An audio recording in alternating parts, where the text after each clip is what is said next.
Hey, everybody, it's Corey Poirier here with Kelly Falardeau. We're back live with day 2 of the Blue Talks Presents Amplify Your Message.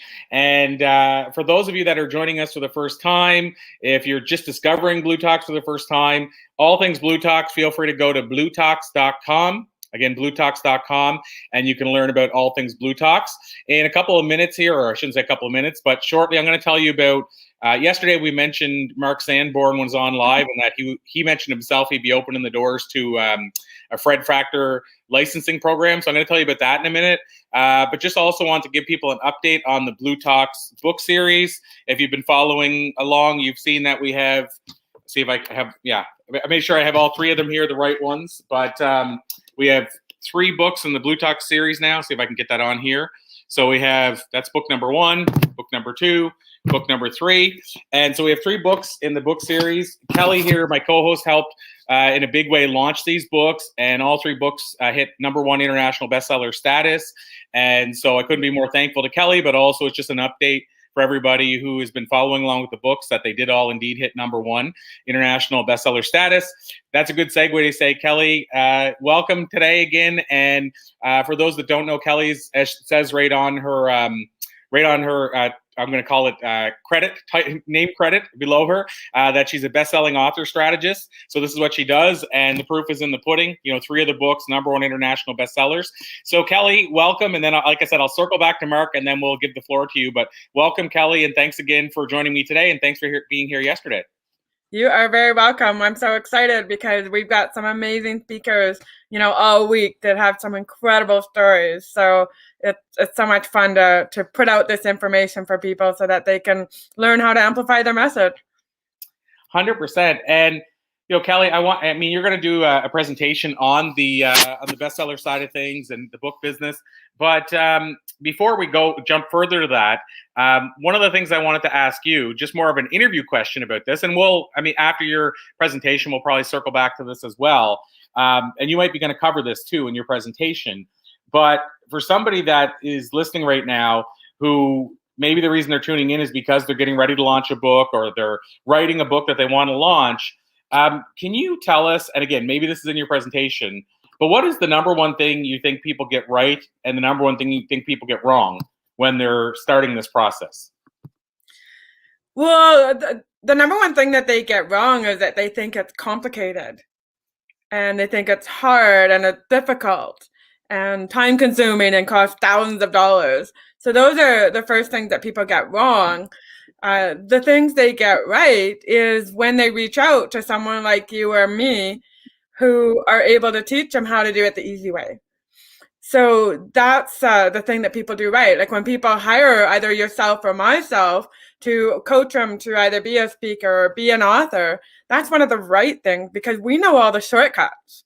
We know how to get it done right, and we know how to get it done easy. There's one thing that I'm known for is that people love my teaching style because I teach them the easy way. I love that. And one of the things we talked about yesterday, for those that didn't check in, I would recommend going checking out the replay. It's still up. But we talked about this myth. You mentioned, and I hear it as well, people saying, well, I'm just going to go get a publisher and go with a publisher, like as if that's the easiest thing in the world to do. And we heard 2 authors yesterday who sold millions of copies tell you it's sometimes harder to get a publisher than it is to put a book out. And I shouldn't say sometimes, almost all the time. And it's harder now than it's ever been. And they said usually you need an agent to get a publisher, and it's harder to get an agent to get a publisher. So, and then on top of all that, you're looking at probably 3 years to get the book into see the light of the day. So if it's a timely book, sorry, you're out of luck. And so I just wanted to reiterate that, because those that may not have listened yesterday, and you may be thinking, I'm just going to go that route. That's not always the easy route. When Kelly talks about the easy versus non, and it's just like when I hear people say they want to land a branded talk like a TEDx or Blue Talks or Goldcast or whatever that is, and then when they hear the investment, they might say, I'm just going to go on my own and get it done myself. And then I talk to some of those people a year later, and they're like, I wish I would have jumped on then, because here we are a year later, still don't have the talk. And it's still going to be probably 8 months when I do get it before it'll see the light of day. So now I've lost another year, plus I still got to wait another 8 months. And so they don't realize. And I'll say, give it a go on your own. And by the way, it's not to say that it can't happen. people can land a publisher, people can land their TEDx talk, but we know it's in the lower percentage. It's like the less than 1% of the time that happens. Most of the time, you have to have a shortcut, or you're just going to basically throw stuff against the wall over and over and spin your wheels for maybe a year or two to try to get the same result you could get maybe in months. So I just wanted to reiterate that, because we did talk about that yesterday, and I think that's a big myth people have, is they think that getting a publisher is a matter of deciding, oh, I just want to get a publisher, or I want to. When people say, should I publish or self-publish to me, I think some people actually think it's that easy that they just kind of decide and go, okay, I want to get HarperCollins to publish my book, so I'll just give a guy a call and get the book on the market. And I haven't seen that happen yet, unless you're a celebrity influencer who already has a big following. Totally. And that was the big message that came out of yesterday's conversation, though, is how difficult it can be to get a publisher, get an agent, and how almost impossible it is. And that's not what we want. We want people to get their message out in a big way and amplify it so that you can make an impact and make an income. And, I think one of the other big things about hiring someone like you or myself or another mentor is not only do we know the shortcuts, but then you also have someone like us to count on, to call, right? Like that's one of the things that one of my clients said. He said, I just love that I wasn't just a number who had paid about thousands of dollars to you. I actually get personal attention from you. And he loved that, because whenever he had a question, he called me or he texted me or, emailed me and said, Kel, what about this? And so he said he really loved that because I made it easy for him and I got it done for him. And that was the other problem. Sometimes people have paid these hybrid publishers to do things for them and nothing's happened. Like I know a girl that paid 25 grand American. So that's like a gazillion dollars Canadian. and she wasn't a best-selling author after paying all that money. And, and that was really upsetting for her too, because she's got this book and it's not even on Amazon. Like the Kindle version is on Amazon, but not the paperback version. And she's not a best-selling author. And she paid, like I said, 25 grand US and didn't even get the results she wanted.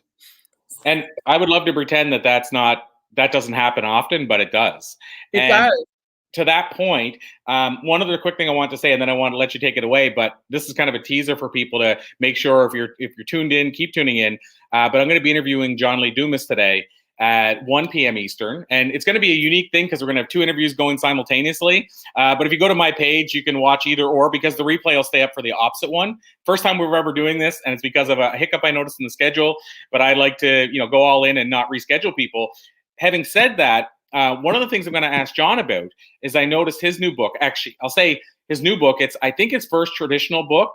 He has the Freedom Journal and the Mastery Journal and stuff like that, but it's not like a traditional nonfiction book. This is his first book coming out, and I always look at this. I noticed who he's publishing with, and it's HarperCollins Leadership. And so I'm going to ask John, even though we're going to be talking with John a little bit about podcasting. He couldn't be on for the podcasting day, but obviously that's his niche. But I'm going to ask him how he landed that deal. So, we'll dive into how hard or easy that was. And here's what I'm going to tell you, Kelly. I'm going to make a prediction, a bold statement, and say, I'm going to take a big guess that the reason John was able to get HarperCollins Leadership fairly easily is because the guy has one of the biggest followings in the podcasting world of any non-celebrity podcaster, and even some celebrity podcasters in history. So when you have over 1 million unique listeners a month to your podcast, HarperCollins wants a piece of that. And so I'm going to bet, even if it might have been hard, I don't know, but I'm going to bet it was easier for him because of that. So without that following, he probably wouldn't be able to land that deal. And that's what I want to press him on. So we'll find out from somebody else who's with a traditional publisher how easy or hard it was for him to get that. And I'm going to ask him point blank if he thinks he could have got it without his following. And I think I know the answer. So We'll dive into that later. But on that note, let's let you take it away. I'll only add one thing. I mentioned I was going to talk about or mention Mark Sanborn just because we had him on yesterday and he couldn't fully announce it. But I'm going to put the link in the comments and then we'll circle back to it later. But basically, Mark has launched and I'm looking at the website here, I'm going to post it, but launched a licensing program, a training license that will allow people to start teaching the Fred factor. So as speakers and trainers and what have you. And this is the first time and literally just launched today. And it's interesting because I didn't know that when we brought him on that was going to happen, but we promised we'd mention it. So you can go read all about it at the website link below. We'll mention it again later. I just got the link, so I'll tell people a little bit more after I dive in further. But we'll post it for now and let Kelly take it away. Kelly, you'll have probably about 45 minutes. And I'll come back on to give you kind of the time warning. But I'll let you take it away. In the interim, like I say, you can learn more about Mark Sanborn's new licensing program right now, officially in the comments. And on that note, I'll let you take it away. Excellent. Cool. Thank you. Okay, so today I am going to do a brand new presentation with you. And I just finished it, and I'm excited about it because I am. I get excited about things like this when I make a new presentation. So let's see if I can share my screen. Okay, good. Share the screen.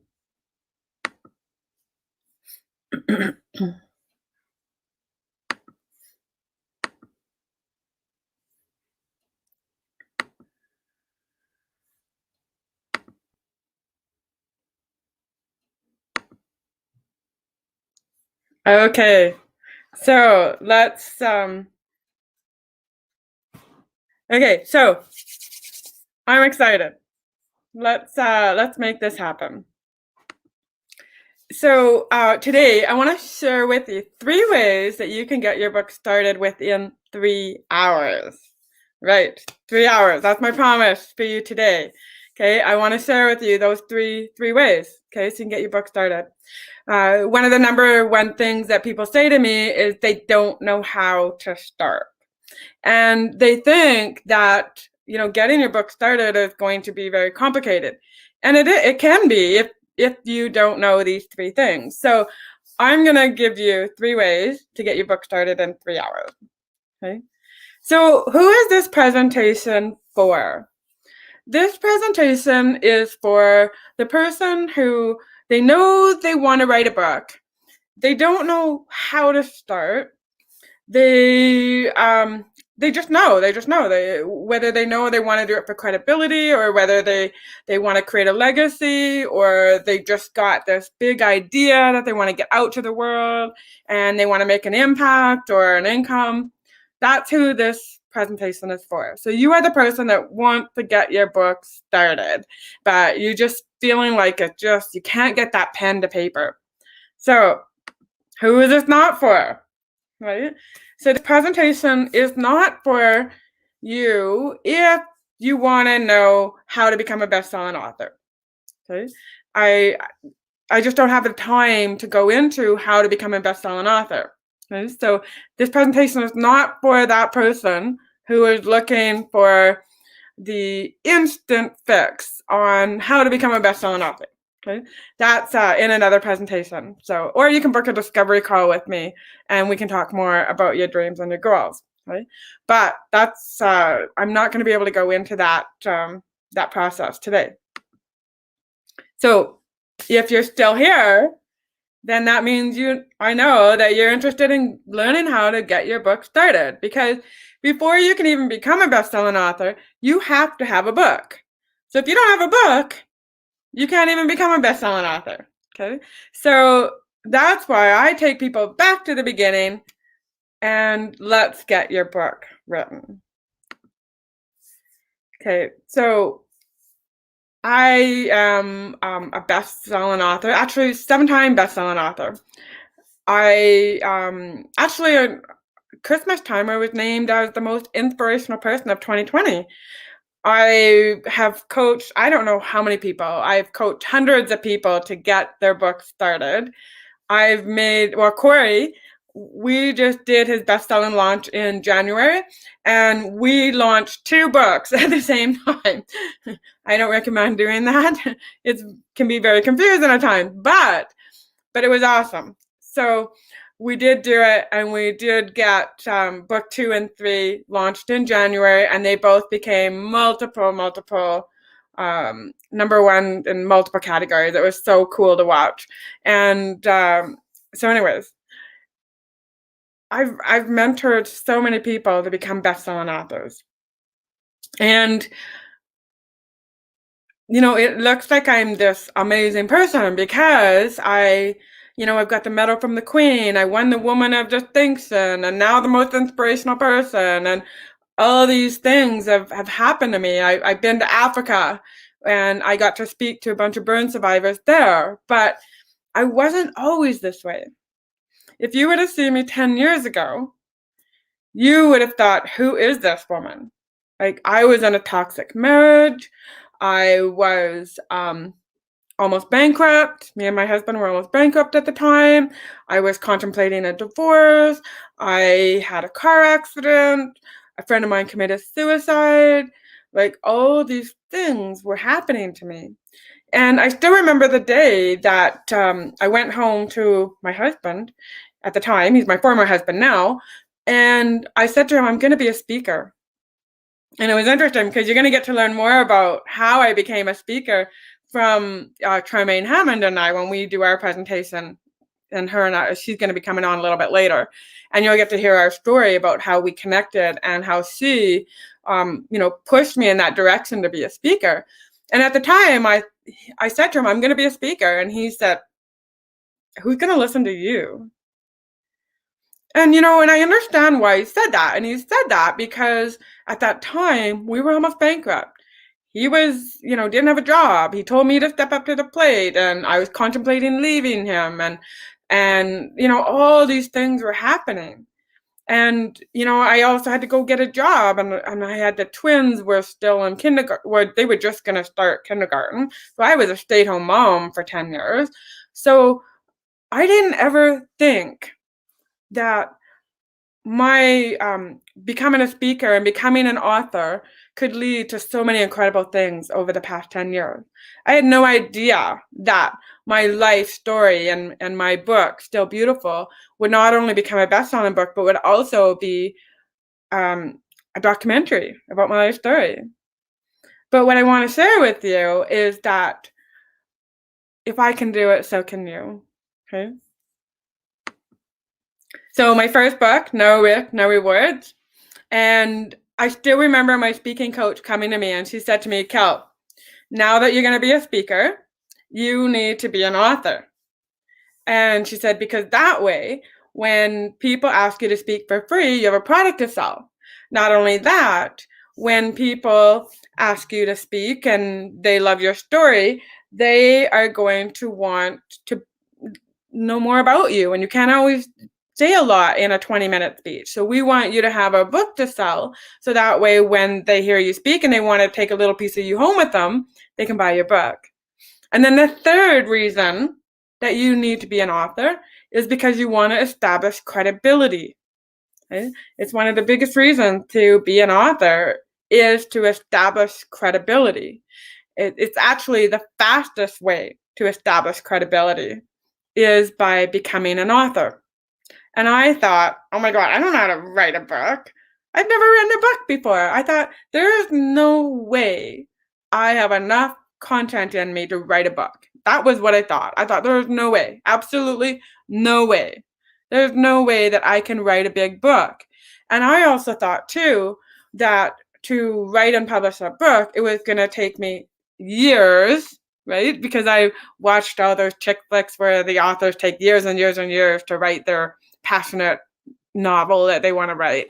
And then I also thought it was going to cost me thousands and thousands of dollars.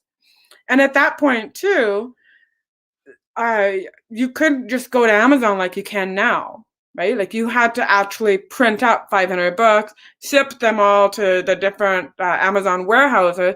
And then if your books didn't sell, you would have to pay them a monthly warehouse fee. And that was going to end up being like $5,000 to do something like that. And I thought, there's no way I can do that. Like I just thought, absolutely no way. But somehow, and I still to this day don't know how I got started, other than I basically just picked up my pen, picked up my book, and started writing. That's all I did. So anyways, I'm going to get more into that a little bit later. So my first book, No Risk, No Rewards, it came out 11 years ago. And it's the book that I'm the most proud of because I did it. Okay. So these are my other books. Self-Esteem Doesn't Come in a Bottle. Now what happened with that book is that about 4 or 5 months later, a friend of mine said, Kelly, you've got secrets. And I'm like, I don't have any secrets. What are you talking about? And he goes, no, you've got secrets. Like, how are you able to walk out the door with the burns, with the scars on your body? How are you able to do that with confidence? And I said, I don't know. I just do it, right? I got burned as a 2-year-old to 75% of my body. And I just grew up that way. I don't know any difference. And he goes, well, no, there's a reason.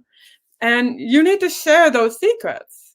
And then another speaker colleague of mine said, Kel, now that you're an author and a speaker, you now need to be a best-selling author. And I was like, what? What do you mean a best-selling author? I don't know how to become a best-selling author. Like, I thought a best-selling author meant I'd have to sell 10,000 copies. And I just thought that was like completely unachievable. I thought there is no way I can sell 10,000 copies of my book. And she's like, no, Kel, you have to do this. And I was like blown away. I was like, there's no way. She goes, Kel, you need to be a best-selling author because that way you get on bigger stages. You can charge higher fees as a speaker. And of course, then more credibility. And I'm thinking, how? How? Right? So anyway, I learned how. I learned how to do it. A course popped up and I learned how to do it and I implemented all the strategies and lo and behold, this book, Self-Esteem Doesn't Come in a Bottle, my first best-selling book, became a best-selling book in one day. And the whole story around that is for another day where I can share with you, my strategies about becoming a best-selling author. But then I decided to do 1,000 tips for teenagers, 5 different types of men on the dating sites, and Still Beautiful, which is a documentary. So, documentary and a best-selling book. So, let's get to what I promised. I promised you I was going to teach you 3 ways to get your book started in under 3 hours. That's right. But first, why? Why should you become a best-selling author, right? And I already went over some of those things. Higher fees, stronger credibility. It makes you look more of an expert. The media loves best-selling authors, right? If you ever want to get a story done about yourself or get into the media, pitch the media. That's one of the things that we did with the Blue Talk series is now we've got a press release going out for all the authors who contributed to the book. And then they're going to be able to get media for themselves, for their story. So absolutely, those are reasons why you should become a best-selling author. So that leads me to the number one thing. The number one way to get your book started in under 3 hours is to think about who do you want to help with your book? Okay? Who is it that you want to help?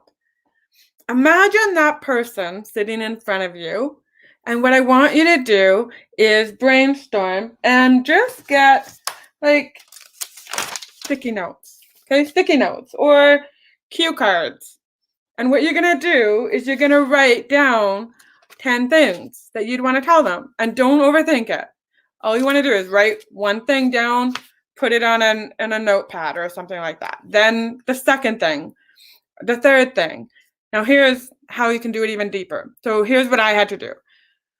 About 6-7 years ago, I did a speech for a group of burn survivors. Now, burn survivors, that's my tribe, right? I'm a burn survivor. And so I want to be able to help these burn survivors. So what I did is I imagined another burn survivor sitting in front of me. And I thought, what are 10 things I would want that burn survivor to know? And I visualized that person, and I just wrote, and I didn't overthink it, okay? All I did is wrote down how to handle staring, how to handle the teasing, the pain, right? And I just wrote down what those 10 things were. Those 10 things became my chapter titles, okay? So imagine that person sitting in front of you that you want to help. So for example, our 1,000 Tips for Teenagers book, what I asked the 120 authors to do is to write 10 tips for teenagers. So what they did is they each imagined a teenager sitting in front of them. What are 10 tips that you'd want to tell them? Right? And then they just wrote like a paragraph about each one of those things. But what you're going to do is instead of just writing a paragraph, you're going to actually write like maybe a page or two. Okay. So 10 things. That's the first step. Okay. So you want to imagine that person sitting in front of you. And how are you going to help them? What are those 10 things you want to tell them? Maybe you're writing a sales book. So you want to imagine that entrepreneur who's struggling to get sales. And what are 10 things you'd want to tell them so that they can get more sales, right? The second thing you want to do is mind map your book out. And this is where you brainstorm. Okay, so this is where you put the topic in the middle, and then what you do is you just have circles everywhere, whatever, just like how it is on the little napkin here. And then what you would do is just write bullet points. Don't worry about writing the whole thing. Just do like a brain dump. Okay, you want to just brain dump everything that you can think of that you think would be appropriate to talk about with that topic. Okay? So it doesn't matter whether you think it's right or wrong, just brain dump it. Okay, that's the easiest way to do it. Just dump it all down, get it all out, and don't judge it. Okay, a lot of times what happens is people will put something down and they'll think, oh no, that sounds stupid, I won't do that. No, do it. Just write it all down. You want to get as many ideas out as possible. Okay? That's even when I'm doing speeches, the same thing. I do the same thing. I do a mind map. I do a brain dump, and I figure out what are the things I want to do.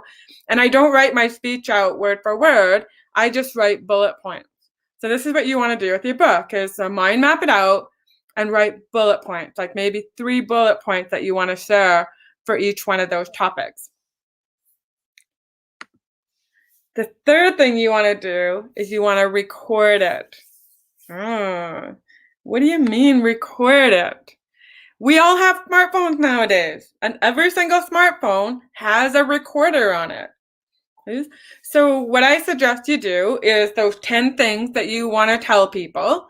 What you're going to do is you're going to get your phone out and you are going to record it. Okay? Or maybe you want to use your phone. There's an app you can use called Otter.ai. And what you can do is just put Otter up on your laptop and just start talking, and it will record everything you say. And you'd be amazed at how accurate it is. Like I use it all the time with my clients when I coach them how to write their books, is I use Otter. So while they're talking, I'll have Otter going, and then Otter will be typing everything out. And then they take that content and then they put it into a book template and then format it like a book. It's that easy. It really is that easy. So it doesn't have to be complicated. It can be that easy. Okay? So what you do is you would take those 10 things and you would talk about what you want to say and then go for it. I did, I wonder my dating book, I can't find it. My dating book is hiding somewhere. Anyways, my dating book, the 5 different types of men and how to spot them.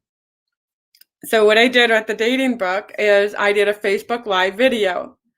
And on that video, what I did is I talked about the 5 different types of men on the dating sites and how to spot them. Because my community on Facebook was saying, Kel, we want to learn, who are they? You know, how can we spot them? We're tired of the dating sites and we're tired of, you know, tire kickers, and we're tired of trying to figure out who's scamming us and who's married and who's not.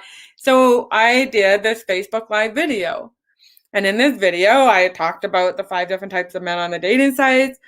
I took that video, I hired somebody to transcribe it for me, and it cost me like $20. And then I hired somebody else to do a cover for me, and I think that cost me $20. And then I formatted it as a book, and I put it up on Amazon. And it became a best-selling book. Okay. So it can be that simple. But the problem is a lot of people think it has to be complicated. And so because they think it has to be complicated, they overthink it. So one of the things that people tell me is like, who am I to write this book? Right? And I say to them, it's because you lived through it. Your story counts. Your story matters. I want to share another story. So this is my friend, my client and friend, Sabrina, and she wrote this book, Oscar Mondays. And so she came to me and she's like, okay, I want to write this book. I want to get it out there. How do I do it? And, basically what we did with her is we just took her Facebook statuses, because every Monday she would write about her dog and do this inspirational post on Instagram and Facebook. And so we took her Facebook statuses and we took the pictures and we put it into this cute little book. Again, that's how easy it can be. The problem is that a lot of people think it has to be complicated. In today's world, the way Amazon is, it is so much easier today to write a book than it is to read a book. I don't know where I'm going with that thought. All I'm saying is that it's easier than ever to write and publish a book. Okay? So that brings me to this. A lot of people think that they can't write a book because they aren't famous or that they don't have a story. And one of the things we were talking about yesterday was all about publishers and how it can be very difficult to, get a publisher. And a lot of times you do have to be already famous to get that publisher. But that's why I want to encourage you to write a book and self-publish it, because you don't have to be famous. And you can just write and publish your book and become a best-selling author. And you don't have to be famous. You just need to get it done. That's the whole idea. You just need to get it done. A lot of people don't even get started. And that's why they don't get their books published, is because they don't even start. So there's something else that I should share with you too. One of the reasons people don't get started is because they also don't know their why. Why do you want to write a book? So one of the reasons that I wanted to write a book, and this is what I said earlier in my presentation, was because I wanted to establish some credibility as a speaker. I wanted to make an income. And the third reason was because I wanted to have a product to sell, right? I wanted to have a product to sell. So what is your why? And you need to discover what your why is. Is it because you want to be a speaker? Is it because you want to write a romance novel? Is it because you want to write a children's book, or maybe even a Christian children's book, right? What is your why? Right? Then the next thing you need to do too is to figure out what kind of book do you want to write. So when you know what kind of book you want to write, that makes it easier to get started also. So do you want to write a compilation book? Like the Blue Talk book is a compilation book. Now, compilation book, or it's also known as an anthology. So an anthology or a compilation book is where you gather, say, 30 people together, and they all write about a common theme. So, for example, with the 1,000 Tips for Teenager book that I wrote, we got 120 people to write 10 tips for teenagers. And that was the theme. The theme was that adults wanted to help teenagers. So we wanted to give them their tips on how they can be better teenagers and how they can get through life, right? With the Still Beautiful book, that is part of my story. That's actually part of the documentary that was created. And then the second part of the book is actually 22 other authors who wrote their story about how they felt still beautiful. Okay?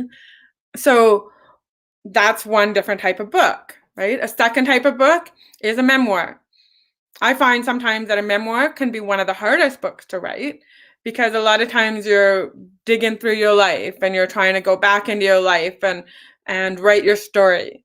What I do with my memoir is part of the book will be my story, but then the other part will be strategies that I use to get through my life, right? So that makes it easier too, because then you can give people like part of a how-to, right? Like how to do this or how to do that, which leads me to my next favorite type of book, which is a how-to book. Self-Esteem Doesn't Come in a Bottle. My second book, that's exactly what it is. It's a how to have great self-esteem book, how to develop confidence. And so I have a specific writing formula that I use to make to make it nice and easy to write a how-to book. And so when people work with me, I give them my formulas and I give them my strategies and my worksheets and checklists and everything so that they can also learn how to write a book quick and easy, right?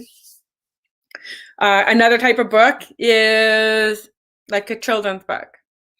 Now, the interesting thing about a children's book is that it's a little bit different in that it's easier in some ways, but it's harder in other ways. And the reason it's easier is because it typically doesn't take as long to write, but it's harder because you need an illustrator. So children's books are typically, have tons of color pictures in them. And so you need to find an illustrator that you can work with. And so sometimes that's why a children's book can be a little bit harder. Maybe you want to write a novel, right? A novel is a great book to write, a fiction book. Maybe you want to write a romance novel. I know this is a beautiful story. I love this story. When COVID hit, I had a bunch of speaking gigs lined up, and then I lost all my speaking gigs, right? Because no more in-person events. So it all went virtual. And I panicked because I thought, oh no, now what? What does this mean? So, but a couple months before, last January, so a year ago, I had this fear around planning live events for two reasons. One was because I just thought I wasn't going to be able to afford it. And I didn't want the big expense of a live event. And the second one was getting butts and seats. Those are my two fears about planning a live event.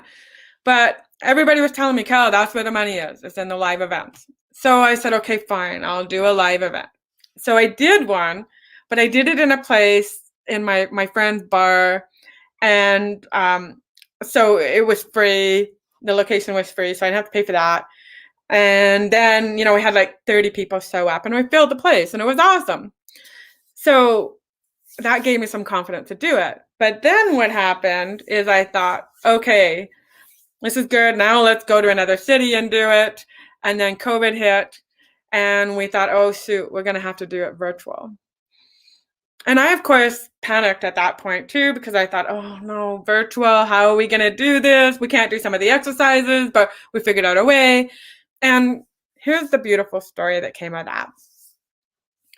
One of my friends and clients, Maria, she said to me, Kel, I am so glad that you did this as a virtual event. She says, I have cancer and I'm going through chemo right now. I wouldn't have been able to participate if you would have done this as a live event.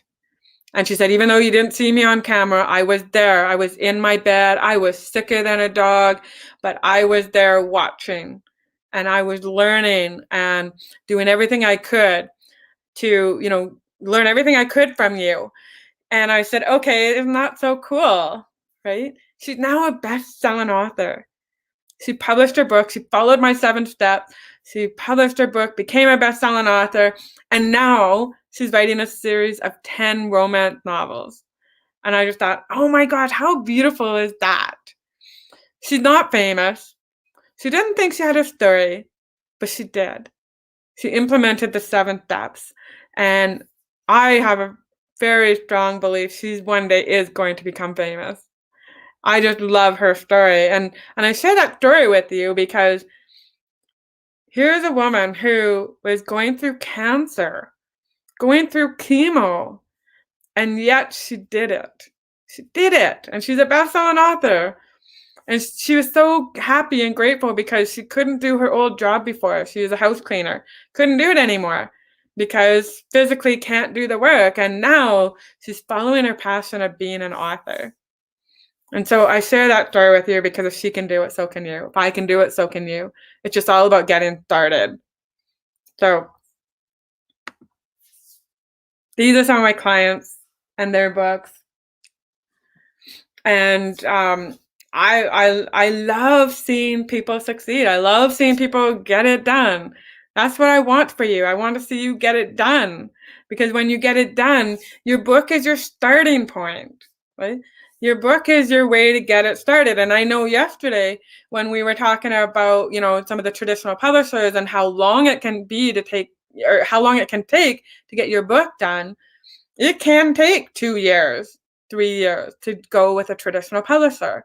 But if you come and you self-publish, you can get your book done in a week, 2 weeks, 3 weeks, right? Some of my clients have taken months and months and months to get their book started or to get their books written. But other people have taken their books and gotten them done in a week or two, right? Like my dating book, I got that done in like 3 days. So that's why I share with you, it doesn't have to take thousands of hours to write a book. And it doesn't have to cost you thousands of dollars. And you don't have to buy thousands of books. Because that's the cool thing with self-publishing with Amazon, is that you can buy one book and it's the same price as buying 500 books.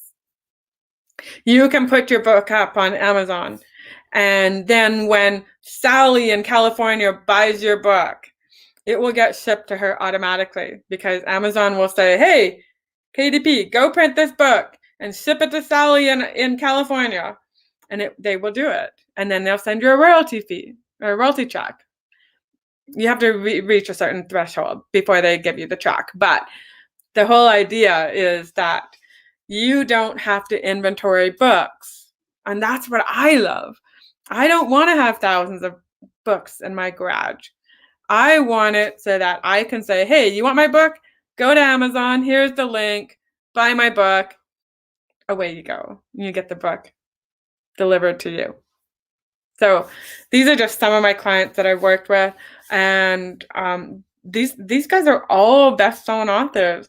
And, even like the 5 Lessons of Life, I was just checking her book the other day, and she has been a best-selling author now.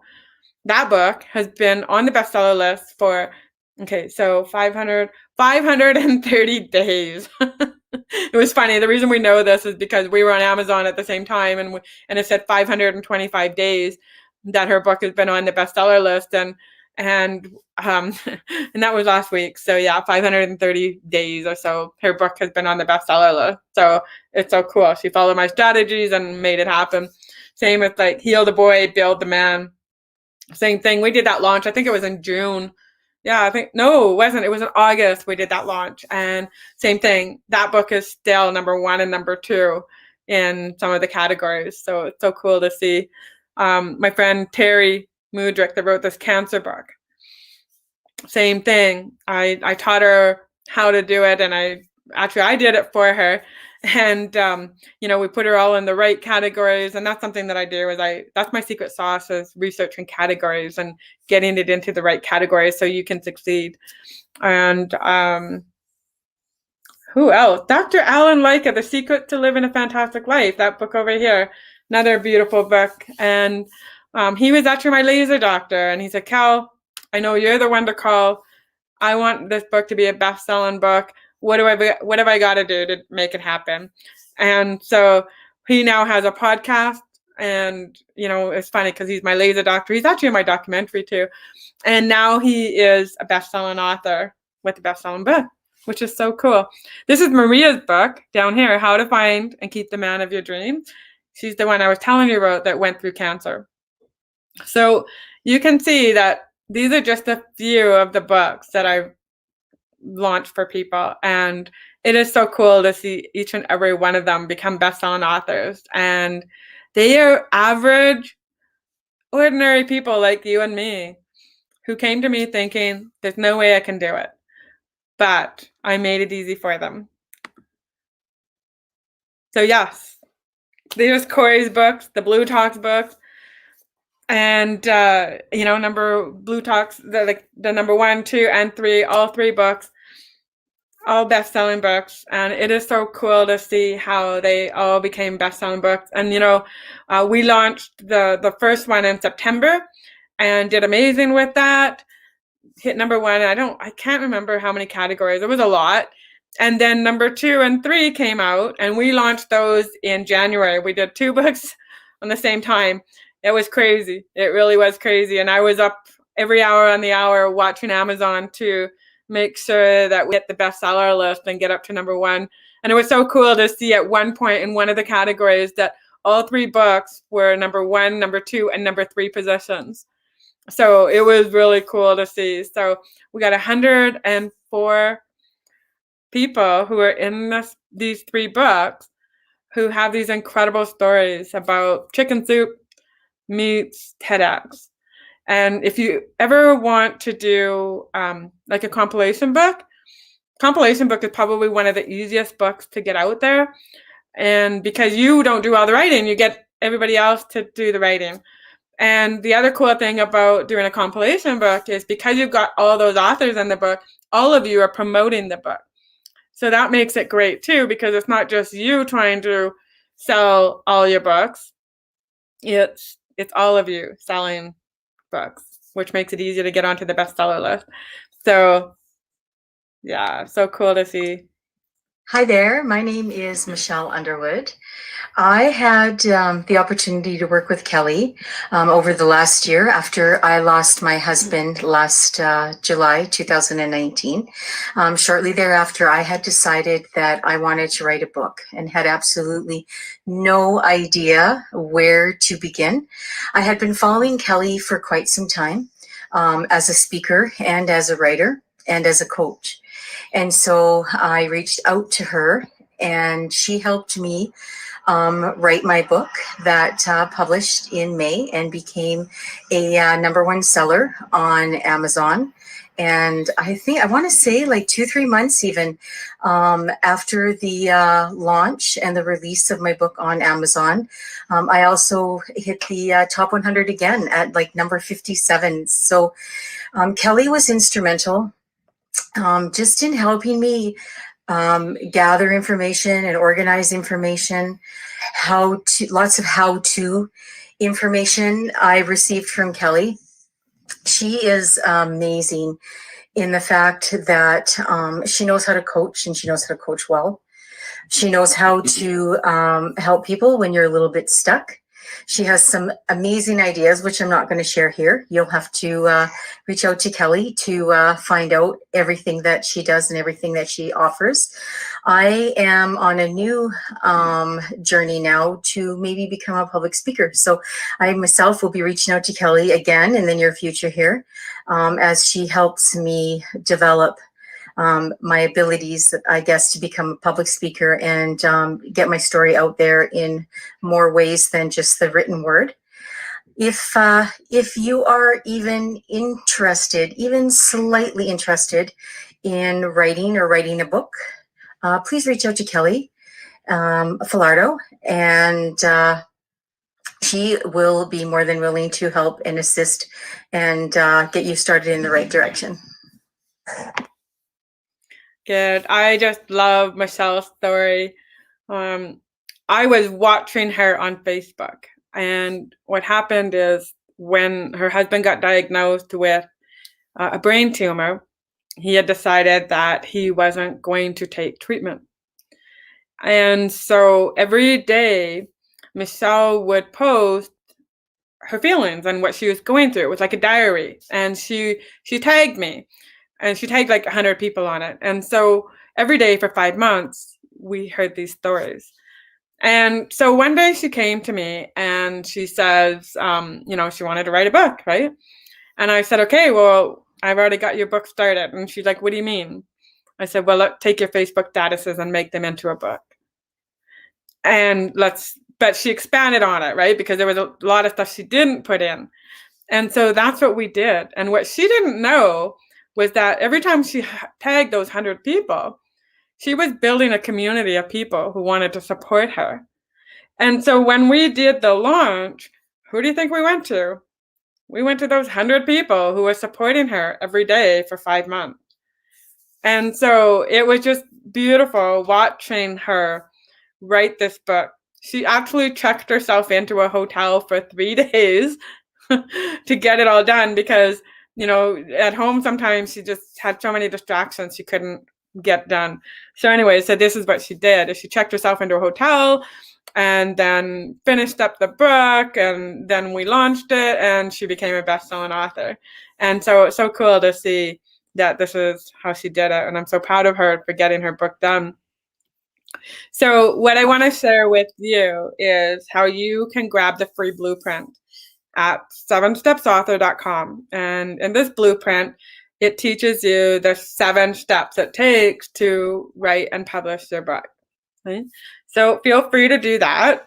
And also, you can book a free 30-minute breakthrough call with me.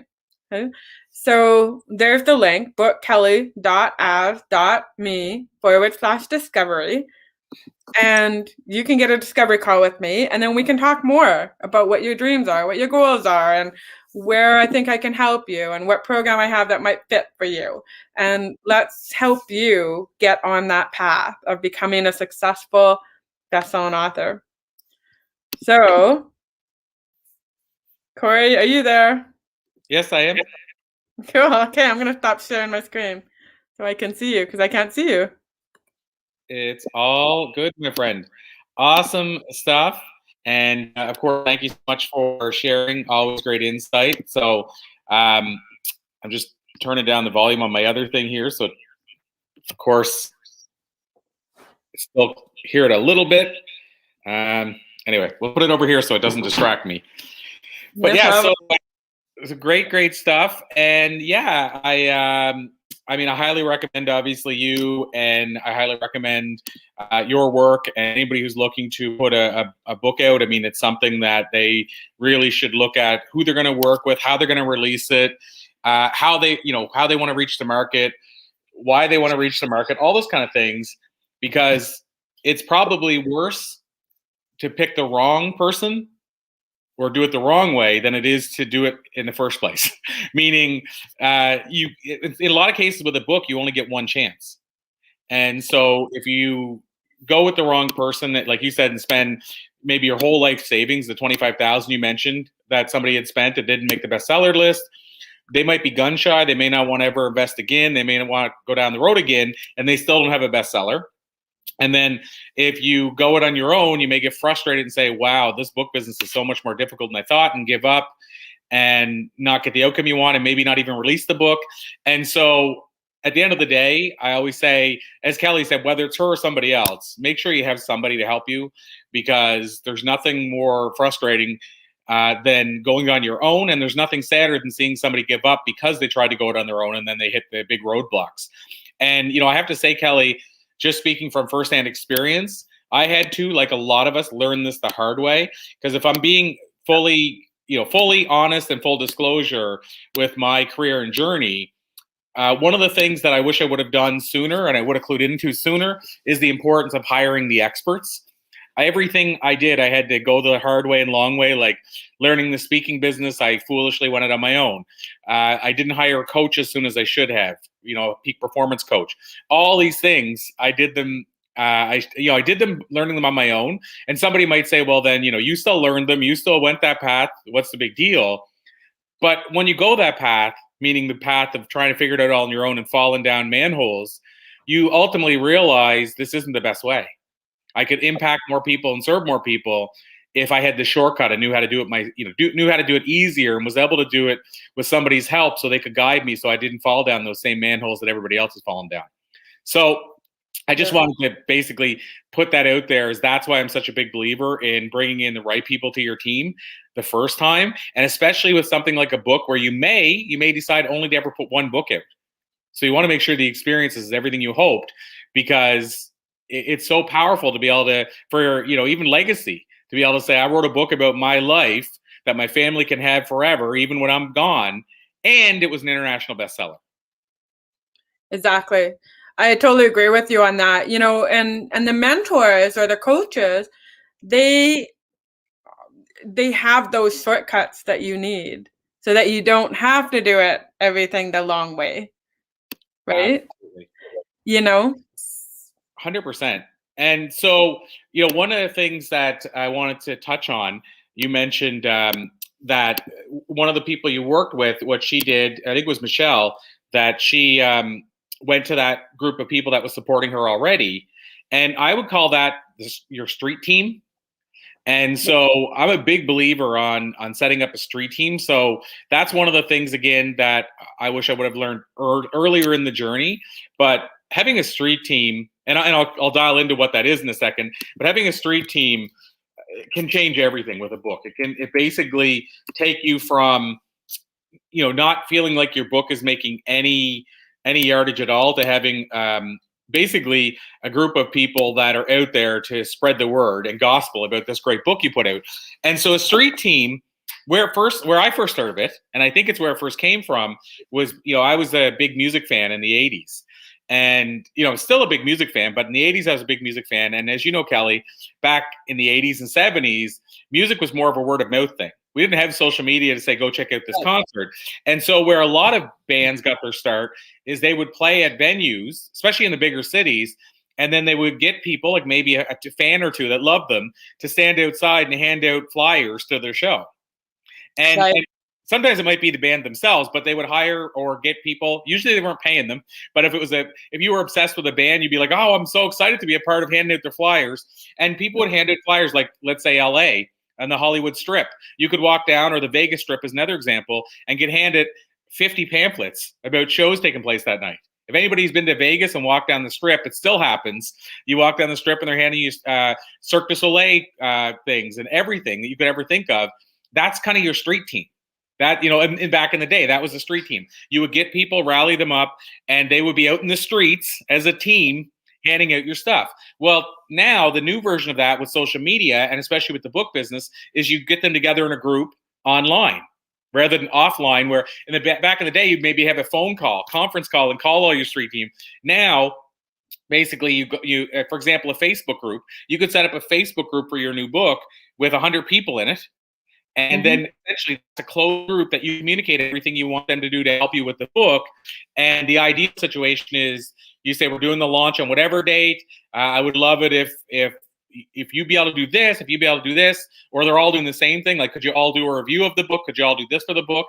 And I just wanted to bring that up, Kelly, because I think that's something a lot of people don't know exists and don't think about doing. But the street team can be the game changer. You know, and I bring this up because I want to talk some strategy as well today for people. But think about having a street team. And as you said, the street team could just be supporters. It could just be your family and friends. It could be, you know, your 20 family members who are willing to spread the word about your book.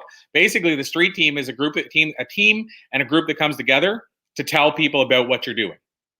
So I don't know your thoughts on a street team, but I think it's something that's underused in the book world.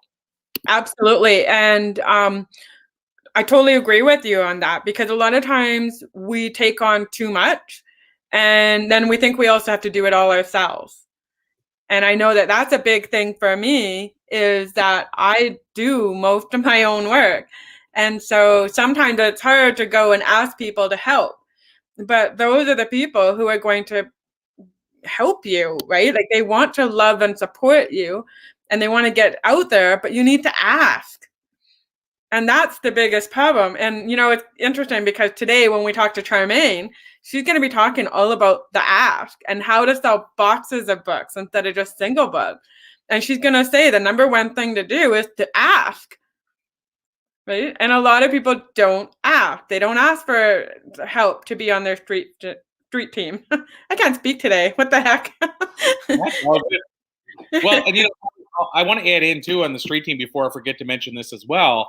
But one of the things that, you know, if you want to use, you can use different terminology, but it's really the same thing. But if you want to know, one of the secrets to selling buttloads of books. Now, there's other things like, I mean, I'm sure Charmaine's going to talk about, there's things you can do, for example, like approach a company where, let's say my book's on customer service, and I could approach a company and say, hey, wouldn't it be great if your 6,000 employees have my book on customer service, and we talk and I give them a deal, or they bring me in and it's part of the deal. There's ways you can sell buttloads of books directly to one place that can buy multiple. But if you want to know how the majority of the authors, business authors especially, are selling boatloads of books to single people, like one at a time. So I'm not talking about, like, because I think Charmaine's probably going to talk a lot about how you can sell in bulk. But I'm saying if you want to know how a lot of those people sell multiple copies of a book to individual people, so one at a time, which is what you need to do if you want to make those big bestseller lists like New York Times and Wall Street Journal, how they're doing it, there's a few different ways. But if they don't have an email list, a big email list they're sending it to, and even, by the way, a massive email list just of one person's probably won't do it on its own. If you want to know how they're doing it, they're actually building relationships. You know all about affiliates and joint venture partners. Really, that's like a street team on steroids. So, you essentially, and this for people that may not know this, but what a lot of authors do that you see, like, for example, like a Jeff Walker, who's known as kind of the internet marketing launch guy, Brendan Burchard. These guys all do this. Mark Victor Hansen we've had on. They all do this. They have relationships with other influencers that have their own networks, and they say, hey, would you be willing to share my book for me? It's coming out next month, or usually they give more lead time than that, but it's coming out in 4 months. Would you be willing to share it? Now, why they would do it, there's a lot of different answers to that. Like, one, it could be just that, hey, you did it for me in the past, or I just think the world of you and believe in your message. Sometimes, if the book has a back-end business, it might be that they make an agreement on the back end. So in other words, Russell Brunson has done some launches where basically if you put the books out there and somebody signs up for his program because they came through the book funnel, you might get a percentage of that. But whatever the reason is, this is how a lot of people sell a lot of books, is they find joint venture partners who are willing to share it with their network. And basically what you're doing is you're compounding your ability to reach multiple people at once. Now, one thing, the reason I say if you have your own list, let's say even if you, and I'm not a fan of somebody buying a list, but even if you bought a list of 1 million, let's say, and you don't know the list that well, let's be realistic. Your best case scenario with a list of 1 million people, best case scenario is probably maybe 8,000 books sold, 10,000 books. So we're not talking, like, and the reason I say that is because what a lot of people don't know, when they hear 1 million, they just think, okay, that's 1 million people that looked at my email. Surely I'm going to sell 200,000. But the thing you don't factor in is email open rates, especially now with spam and everything. Bring it down to probably 18,000 that even open it. Yeah. 20,000 that even open it. So with 1 million list, you'd probably have more like 150,000 open it, let's say. So then you go to the click rate, and that's probably going to be people that click on it, probably like 40,000. And of those 40,000, not 1 in 1 or not 1 in 2 is going to buy the book. If you're lucky, it might be 1 in 4. So what I'm saying is that's the power of working with multiple people, is even if you had that massive of a list on your own, it still would be hard to sell 50 or 100,000 books. Right. You really need the power of that many people. So not everybody wants to do that. Not everybody cares about selling that kind of books. But I'm just saying, if you want to know the secret to how a lot of these big influencers sell that many books, it's they partner together. Right. And of course, they do media and all that other stuff. But usually their big launch plan has 25 different facets to it. But one of those facets usually is a street team. And so some of them use a street team where they rally 100 people together who promote the book, do reviews, share copies, all that stuff. And then some of them will go to a group of influencers and have them share it for them. Yeah, absolutely. And so I want to bring one thing up here too, Kelly. Why I mention this is because you might be saying, okay, so how do I leverage this? What do I do about this knowledge? Like if I don't have all these influencers, how do I leverage this knowledge? And so I wanted to talk about that. Really what it comes down to is you need to build relationships with these influencers. And you've heard me say this, Kelly, and I know Elise has on the other event, but you need to do what Zig Ziglar said and dig your well before you're thirsty. So you need to start building relationships with these influencers today if you want them to share stuff about your book a year or 2 years from now. Absolutely. I mean, you're totally right. Right? Well, like relationship. Anybody anybody will tell you that it's their relationships that they've built that has gotten them the success that they have, right? Like even as far as me getting a documentary about my life story, that happened because of a previous relationship I had with a different documentary with that broadcaster. And because of that first documentary that I did with them 11, 12 years ago, when I came up with the idea for Still Beautiful, they were the first person I went to. And so I just said, here's my book proposal. I'm thinking of having it made into a documentary. What do you think? And they were like, yeah, absolutely. We know that you can produce documentaries. So absolutely, we want to look at it. And I got moved to the top of the pile. They had 40 other applications, but they put me at the top because of the relationship I had with them. And that, having that relationship with them, when it came time to choosing what projects they wanted to do, I think out of the 40, I think they said they only chose like 2 or 3, and mine was one of them. Relationships, right? And, I mentioned Jeff Walker, and to give you an example of the power of those relationships. And again, I want to preface though, you can't reach out to somebody like Gary Vaynerchuk and then say, hey, Gary, can you share my book to your list? I mean, it just doesn't work that way. So you have to build a relationship before you need it and give value before you're ever asking anything in return. But, somebody like Jeff Walker, who's built all those relationships up, and you may or may not know Jeff, but he has a book called Launch, New York Times bestselling book. It's probably sold 150,000 copies, which is a lot of copies for a niche book about a product. Like it's like almost like ClickFunnels. It's not a book like, Celestine or Four Agreements or something where it's relatable to everybody. I mean, it's about a product that he's sold over the years that's that multiple $1,000 product, and it's a book about it. It sold hundreds of thousands of copies. He did that through these joint venture partners. But why I bring this up is I heard the story, and I think it was him in a video that said it, that he sold, I think it was like 28,000 or 32,000 copies the first week it came out of the gate. And normally, to make the New York Times list, if you're above 10,000, your odds are pretty good you'll make the list. Now, that's 10,000 copies sold in a week. This guy sold around 30,000, didn't make the list at all. Wow. He came to find out through his back network, one of the people on the list only sold 7,000 copies. So he outsold them by, 4 times, and didn't make the list. And this is a bestseller list. So there's something questionable with that. So long story short is a bunch of the other influencers reached out to him and said, Jeff, what's the deal? I know you sold enough copies to be on the list. What happened? And he said, well, I don't know what happened. And what I was told by somebody, the speculation is because he's an internet marketer, the New York Times didn't want, they thought he's trying to game the list, so we're just not going to put him on it. And this is all speculation. But what happened was all those influencers teamed up with him and said, we're doing it again. We're going to make sure you make this list. And they did another mailing the next week. And because they'd already hit their list a lot, my understanding is the second list sales was like 20,000 or 22,000, and he made number 1 on the list. So a week later, he sells half the amount of copies of books and makes the list. The week before, he sold double that and was higher than probably everybody on the list and didn't make it. So it's kind of arbitrary how you make the list. But the point of the story is, without those relationships, they wouldn't have reached out and said, Jeff, can we mail for you again? Right. They pushed the heck out of it for a week, and then they came back to him and said, can we mail for you again? We want to make sure you make the list. Exactly. And relationships. He watered those seeds for probably 20 years. Yeah, exactly. So that's what I want people to know. And we have a friend who was on, I think he was on the last time we had our event, Talal. And Talal is getting his book ready to I'm doing it for him. I know, yeah. Him and I were just talking about that via message earlier today. And he's getting his book ready to release. And I've told him a couple of times what he needs to do is he needs to go out to those people that he's promoted and helped all along. He's never asked for anything ever.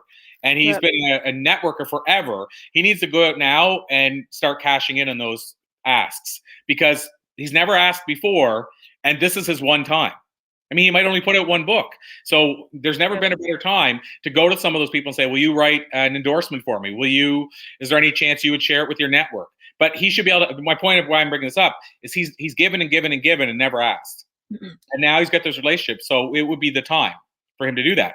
And by the way, I can't speak for what he's going to do with everybody else, but he asked me if I would consider being a part of the book.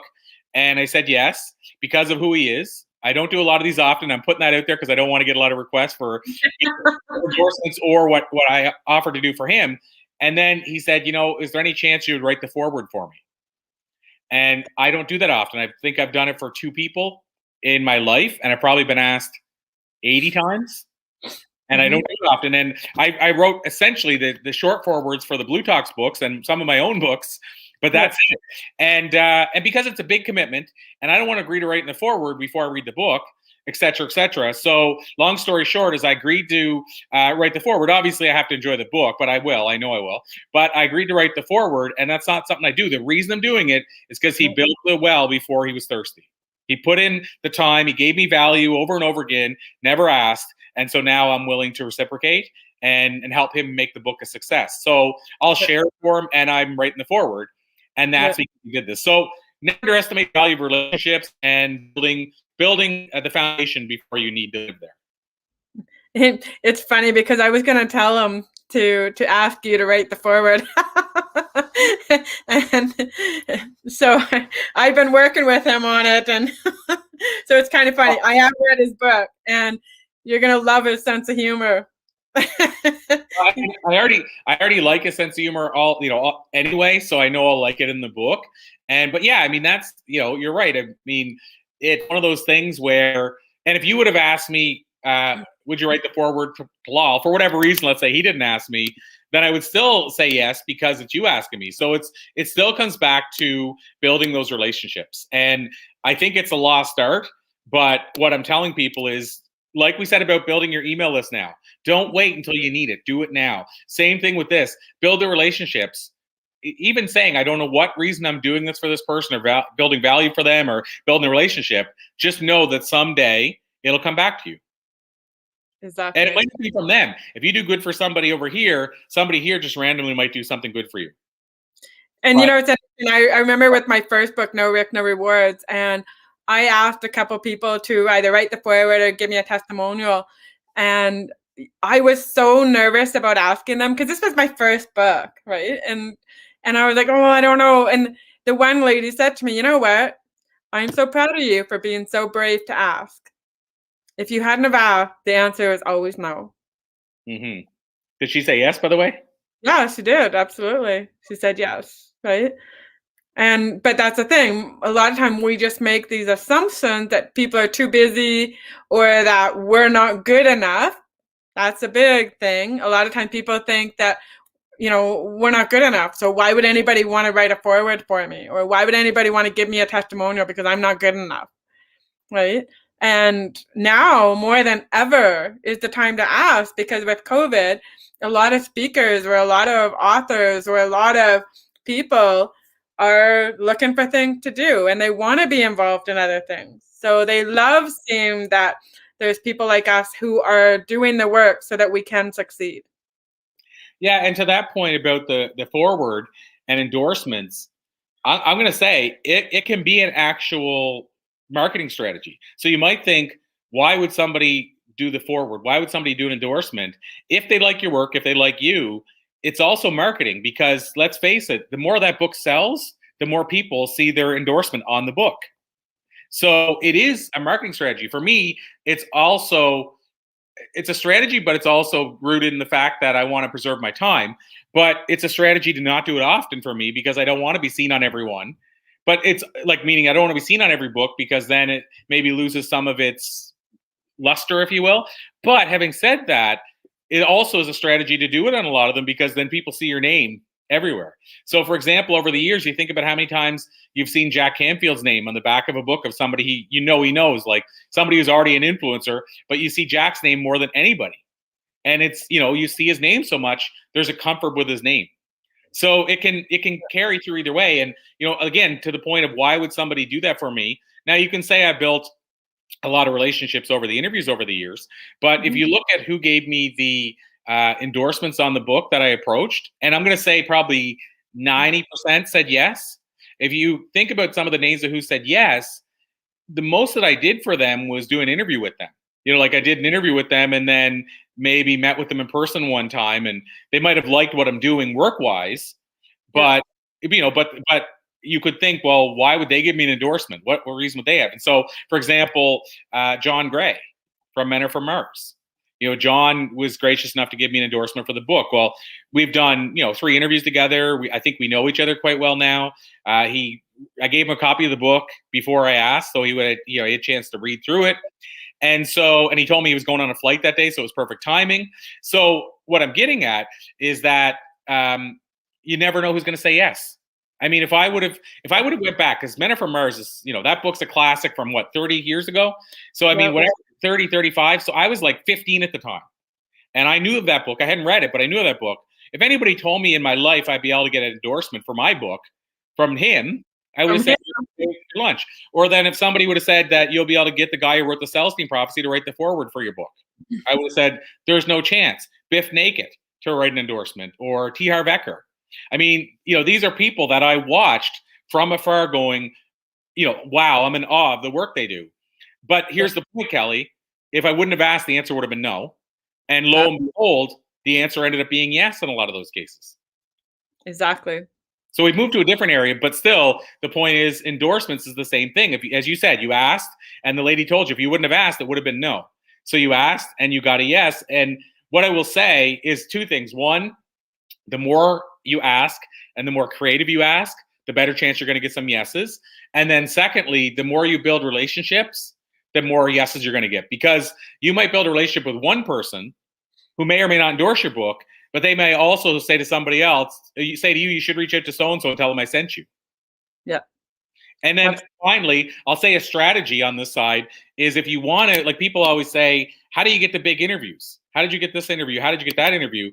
And what I'm going to say is it comes back to leverage. And you've heard me say this before, Kelly. It's about getting the first 1 or 2 and then leveraging those to get the next ones. So if you can say, like, for example, I'll use a random example, but we talked about, I said Jack Canfield, Mark Victor Hansen. Well, if you were able to get Jack Canfield's endorsement on your book or whatever thing you're doing, it's then easier to go to Mark Victor Hansen saying, hey, you know, Jack was one of the people who endorsed the book. We'd love to have you as well. Then Mark's going to say, okay, well, I've written all those books with Jack. I partnered with him. He's my buddy. You know, I should consider this. And he's going to look at it closer for sure. So getting the first 1 or 2, that's the hard part. But once you get the first 1 or 2, you can leverage that for the second. So the takeaway from that is build a street team, build relationships before you need them. Whenever you're building a relationship, give value without expecting to receive. And then be willing to ask, because if you don't ask, the answer is no. And when you do get a yes, leverage that yes to get the next yes. So I just wanted to share some tips people can use. That's you know, this is a whole marketing seminar that you and I have just given everybody. Oh, well, you know, like I said, I mean, to me, well, this is another example of it, right? Who knows who needs to hear this right now? So, you know, we have some time in between our two first presenters, yourself, of course, and we got Woodrow coming up in about 10 minutes. And since we had a break between, I thought, well, let's try to find a way to add more value to people's lives. Somebody here said, thank you for sharing such heartfelt stories of success and gems. Love your authenticity, Corey and Kelly. Another person said, hi. I don't know who it was. It's just a wave and a hi. Thank you so much. And I'm going to add one more thing. Actually, 2 quick things, Kelly. One is we had Chandler Bolt on last time around. And I've mentioned this before, but for people that are saying, okay, I'm writing a book, where do I start? And of course, this is outside of, as we talked about, getting somebody like Kelly to help you with your book, you know, stuff like that. Outside of that, basically, what I would say too is that you want to also find resources, because you want to feed your mind as much as you can. So you want to go to every resource you can about how to succeed in the book world. And one of them is Chandler Bolt. And so the reason I bring that up is because I've said this in the past, but for me, when I was getting ready to launch the Book of Why, and I told you about this, I listened, and I told him when he was with us, I listened to every episode of his podcast in full at least twice. And I think at the time he had like 55 or 65 episodes. So think about that. They're almost all an hour. So I listened to 120 hours. What is that? 3 weeks, 40-hour work weeks. I listen to podcasts about We know books. you're crazy, but Corey, really. What's that? I know you're crazy, but you know. Yeah, I mean, Crazy good though. that's a lot of listening. But at the same time, if you're going to put all this time into getting a book out into the world, you also have to learn about the book business. It's just part of the deal, in my opinion. And so I heard a lot of stuff that I had already known, but I learned new things that I never thought of before. And some of those new things were game changing for me. So it was worth it to me. But my takeaway for people is listening to a book podcast as well. You know, I'd love to see you listen to Chandler's, not because I have any affiliation with Chandler's, but just because I can tell you it's the real deal. And the people he brings on are people like Pat Flynn, Gary Vaynerchuk, who I mentioned earlier. What's the guy's name? He's Michael Hyatt, who is considered one of the best book marketers around. And he's bringing these people on, and you get to listen to them in your living room for 45 minutes. You're still going to need somebody like Kelly if you're early on anyway, because the stuff they're teaching you is high level, but you need to understand the basics. And they're not going to run you through like an Amazon bestseller strategy. So they're going to teach you how to build a street team and some of the other things I'm talking about. And I think even if you work with Kelly, if you want to sustain your book sales, you need to add those other elements into it as well. Well, you know, it's just like, have you ever watched a movie like 3 or 4 times, and every time you watch it, you learn something new? Yeah. That's exactly what this is all about. You know, that's why you listen to Chandler so many times, is because every time you watched it, you picked up something new.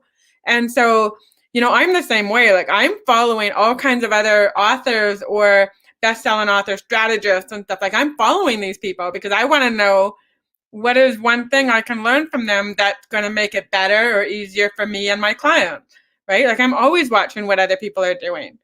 And I think everybody needs to do that. You need to keep on top of what's going on, because the book business, the speaker business, the podcasting business, it changes all the time, right? Absolutely. So it's your job to stay on top of it. Well, one of the people here said it's Catherine saying hi. So I think, without knowing, I know quite a few Catherines, but I think that might be Catherine B. Roy. If it is Catherine, if you're watching, feel free to say yes, it's me, or not me. But because again, StreamYard, sometimes it shows who it is, and sometimes it doesn't. It just shows. Kelly, I want to one more thing, but we mentioned that about watching it over and over. We lost you for a sec. You back? You mentioned about watching something over and over, and I think I seen you put a post the other day that you've watched the Shack movie over and over, and you get something new every time. Was that correct? Did I remember that correctly? Exactly. Totally. Yeah, that's exactly what happened. I haven't seen that movie yet, so. You haven't seen it? Oh my gosh, I can't believe you haven't seen it. I haven't read the book either, and I've only heard good things. Oh my gosh. You got to watch it. It's on Netflix. It'll make you cry. It's a beautiful story. But again, like every time I watch it, it's always something new that I learn. And this time when I watched it, I learned about forgiveness. And so that was really important for me to learn it, you know, in this moment, was about forgiveness, you know, forgiving myself, forgiving others, and you know, having others forgive me, and that sort of thing. And so it's just like reading a book over and over, right? Same thing. Every time you read the book, you get something new out of it, because that's when you're ready to hear that message. So, absolutely. Well, and on that note, there's a new, I'm going to mention too, there's, dear Dr. Catherine A., Canadian in Virginia. Okay, so stop. Oh, okay, I know who it is now, Dr. Catherine A. So like I said, I know various Catherines, so glad I clarified. What I was going to say too is about that is I saw that the Secret movie has come out now. So not the documentary that so many people seen. Yeah, but there's a Secret movie with Katie Holmes in it. Yeah, I watched it. Yeah. Shelley, we were watching the preview, and Shelley was like, I think I could really get behind that. I really want to watch that, I think. Really? I wasn't in love with it. No? Honestly, no. I wasn't in love with it. And I haven't seen it, so I'll I don't think it did the power that it could have. But that's just my own personal opinion. Like, I thought it was a beautiful story and everything, but I just felt like it didn't have the power it could have had. But that's just my personal opinion. No, I'm gonna check it out, and I have Amazon Prime, so it's basically it's already in my package anyway. So I'm gonna check it out, and yeah, I realized with having 2 young kids how far out of the loop I am with the movies world now, because Shelly and I were like every new movie we were up on, we'd watched it, and I'm telling you, like we're so out of the loop. Like I didn't even know there was a new Bad Boys movie out. I didn't know there was a new Terminator. And like these are going 2019, 2020. I didn't know there was a new John Wick. I didn't know there's a John Wick 3 out. I'm way out of the loop. And so the Secret movie, I didn't even realize it came out. I knew it was coming out. Like you said about The Shack, I haven't seen it. And so we're just so far behind. And anyway, so now we got to catch up. But I never Amazon Prime. What's that? I watched The Shack before I had watched The Secret. Okay, I will do. Well, we have now on our cable box, it just added Amazon Prime. So I already had an Amazon Prime account and watched on my phone and my office TV and stuff. But now it's right there on my box, just like Netflix and YouTube. So it's so easy now. So anyway, I'm going to try to start getting some of these movies in. I might even start taking, sounds crazy to put it out there. I might even start taking 1 day a week off just to do that. You? Oh my God, I can't believe you, the workaholic. Well, my son is, well, don't forget though, I don't work on the weekends hardly ever, and I never really, and then I don't work evenings that much. So I'm probably still a workaholic during the day, but nowhere near what I was. But my son goes to daycare, the 3.5-year-old, during the day, and the reason we can't watch movies is because as soon as he gets home, it's play with me, play with me, play with me, play with me, play with me, round the clock. Weekends, like on no joke, Kelly, 18 hours he's up, play with me, play with me, play with me, play. It's nonstop. And so if I take a day off, the 6-month-old, he's just mbop, mbop. So that's just in the background, and he's just laughing and saying mbop, whatever that means. I will say, and one other thing I want to say, and then we'll bring our guest on, but I will say, as a complete side note to everything else, everybody always says, what's the kid's first word? And I've noticed both our kids said mbop, mbop over and over. And so I actually think that's a real word, right? Because wasn't that band Hanson had a song called mbop? So I actually think most kids' first word is mbop. Because Shelly talked to this person that studies kids' language, and he said, oh, yeah, they all say mbop. That's like a thing. So I'm like, the first word by most kids is the song mbop. It's so weird. It's not dada or mommy, mbop. Is it really a word? It doesn't sound like a word. Well, Hanson made it a word by making it a song, I think. The only other thing I want to say about the book business before we bring our other guest on, next guest on, is about podcasting. And so I'm just going to say it really quickly, but podcasting is another, I think it's so far an unused source for driving people to your book and making people aware of your book. There's a guy named Hal Elrod who, Kelly, I don't know if you know who Hal Elrod is, but he had The Miracle Morning is his big book. And that book, to my understanding, now I'm going again by what was said on another podcast, but basically that book I heard sold over 1 million copies. And how he did it is he went on, I forget the number, but it was like 450 or 500 podcasts in a year. Oh, that's at least one a day. Well, he's a big name. So a lot of his contacts would be people that have really, really, really big shows, 1 million, 1.5 million listeners.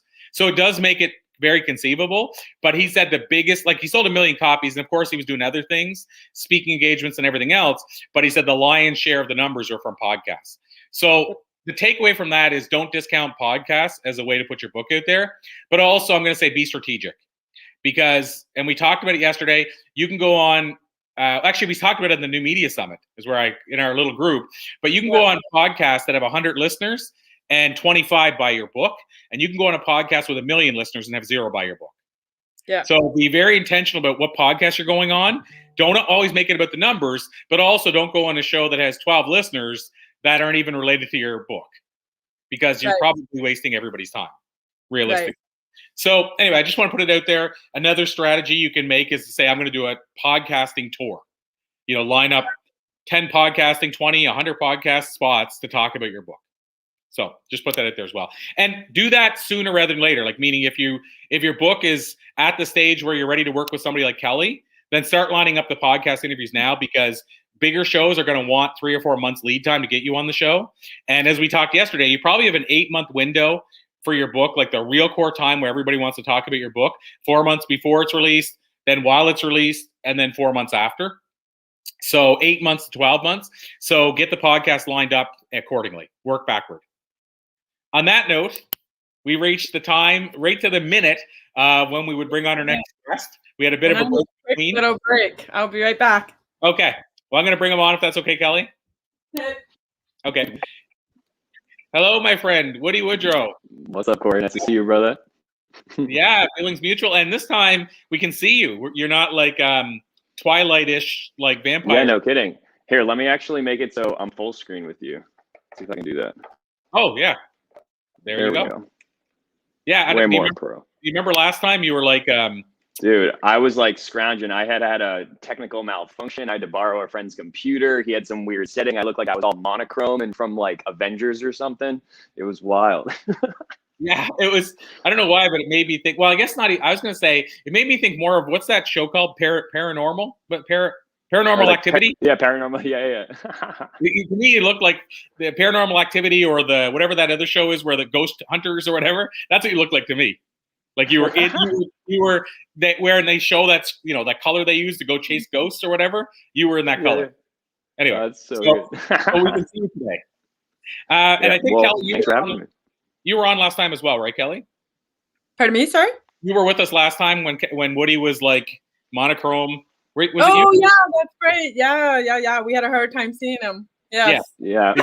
Players coming out. And so Woody, I'll give you a heads up in real time. So Kelly, me and Kelly are going to interview you, and in about 20, 25 minutes, I'm going to jump off. Kelly's going to continue on because we had a scheduling snafu where we're actually going to be doing 2 interviews at the same time. So I'm jumping off to interview somebody else on a different platform, and Kelly's just going to keep the interview flowing. So I just want to give you a heads up so you don't go, where's he gone? What just happened? No worries. So jumping right in, Woody, we'd like to get the guests to tell us a little bit about themselves as we kick things off, and then we get to know you further and dive in further. So can you just really quickly tell us just a little bit about yourself for those that might be discovering you for the first time, and then we'll dive in a bit deeper? Yeah, totally. I play in one of the largest rock bands that's unsigned in the world called Our Last Night, and we're like a heavy rock, alternative rock style band, and we've made a living off of Spotify, iTunes, and Apple Music. We didn't always have it in, the positive or the green or the successful spectrum. We've been a band for 16 years, and we started in high school, signed to a label, went through all the trials and tribulations of things like being robbed of $15,000, left on the side of the road in Germany by our bus driver. At one time we had a dollar bill ripped in our face by a promoter, and we're told to split that with the other opening band for gas money. We had our own record label overcharged us for merchandise that we couldn't pay off, and it took us over 3 years to pay it off, putting us in debt of almost $25,000. And so we went through all these trials and tribulations to really kind of figure out our place in the music industry and to figure out our own voice. And that was through doing heavy rock metal covers on YouTube and then streaming them on Spotify, this way bridging essentially mainstream artists and their followers into our original content and building a sustainable business off of that. So we're really grateful to be at a place where we can speak confidently that we've built a successful business going through the gauntlet, what I would consider of touring the world for the last 16 years. Now, for me personally, I've struggled with my voice in the past, and I've not really been comfortable with my self-expression, which is kind of hard to believe for some people if you see me play on stage, because I like to jump around, express myself, have fun. I use my guitar kind of not only as a musical instrument, but as kind of like a prop and just a form of self-expression in general. And I used to do that and overcompensate for not being comfortable with my own music ability, as well as my own personal inner confidence and my own inner voice. And it wasn't until about 2010 when I started exploring meditation and yoga that I really started grounding into the being of who I believe I was supposed to be and who was always within me. I was just kind of blocking myself, which I'm sure anyone on here and yourself would probably agree that sometimes we are our own worst enemy and we like to get in our own way from whether it's creation, production, or just being ourselves. We like to overcomplicate things. At least that's been my experience. So once I got on the yoga mat, I started really honing in on essentially what this inner voice within me wanted to speak. And that was just to move freely, to practice how I wanted to live, and to express myself through the the art form of yoga with my body, but it translated into so much more, into a mindful practice of something that allowed me to connect more deeply with my bandmates, to create music from my heart, and to be able to connect, most importantly, with my fan base from stage. So my journey really took me on a very inward trajectory that then reflected positively in everything on the outside. And that's what I think yoga and meditation really can do. And that's what led me down the path of writing 2 best-selling books within the last year, just to share that voice and that expression with people, using stories from touring the last 16 years, all in the frame of reference of you are the rock star, because I believe we're all stepping into our power, living our purpose, and overcoming the challenges that life throws at us. And I wanted to put those stories down in a book so that anyone could access them, whether in audible format or in written format. And it's now been published in 2 other languages, and I'm working on 2 more. And so I'm able to have a much larger reach in that regard. But it's really about, I think, for me personally, it's about the impact and the reflection that I can offer in regards to my own personal experience on the yoga mat, in my meditative practice, and practicing how I want to live. Because that was a transformative idea that really changed my life when I started embracing it, practicing my yoga, practicing how I play on stage, how I actually want to be in the world. And that was someone that could practice with confidence, with ease, be confident, and then also at the same time have a chip on my shoulder, have a little edge, and tap into my own inner rock star. So that's a little bit about me and what I've been up to with my band. If you got any questions, please holler. But I'm really grateful to be here. So thanks for thinking of me again. Absolutely my pleasure, and always, Woody. The first thing I got to jump into there immediately, 2 things. One, I got to say, what? I didn't know about the second book. And then the other part I want to ask you about, so I'll ask you about the second book first, but I did want to ask you about COVID, because live bands, I mean, this is, obviously I have many musician friends, and it's a totally different world for them right now. So I'm curious how that's affected you guys, especially with a big production and you guys being one of the larger independent bands, how it's impacted you. But before we jump into that big area, tell us about the second book. I mean, I know about You Are the Rock Star, but what's this other book you're talking about? So I got inspired this last year. I think a lot of people have pivoted in regards to the current events and started to maybe even surrender the idea of who we think we are for something we can become, or just something we're fascinated by. And for me, recently, I was fascinated about learning about building wealth, finances, and an abundance mindset. Something I've been curious about for a long time, but it wasn't until the last few years that I actually had the resources to start to diversify and look into how I could diversify. And that inspired me to learn about, fiat currency, money, how to diversify our income, but also how to diversify my time, my energy, in like a self-development style way. And I thought it was really cool because all the things I learned about finance and money could be applied and were applied in my life to self-development and kind of like the self-help industry, which I'm really passionate about.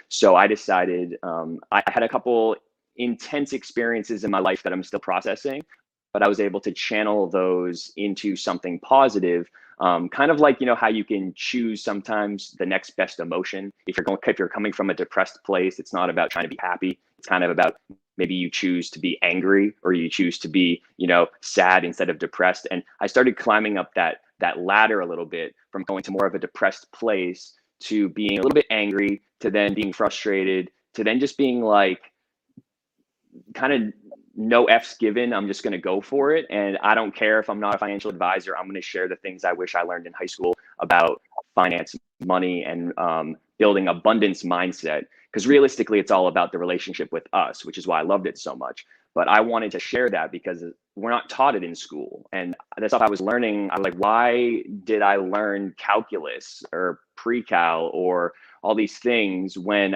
it would have been great to learn how to diversify my portfolio, or to have like, a like oh crap account just in case, or how to invest in the stock market, or what is the stock market, and all these different things that I just were fascinated by. So what I did was I put it into a smaller book. My first book I have right here. This is You Are the Rock Star.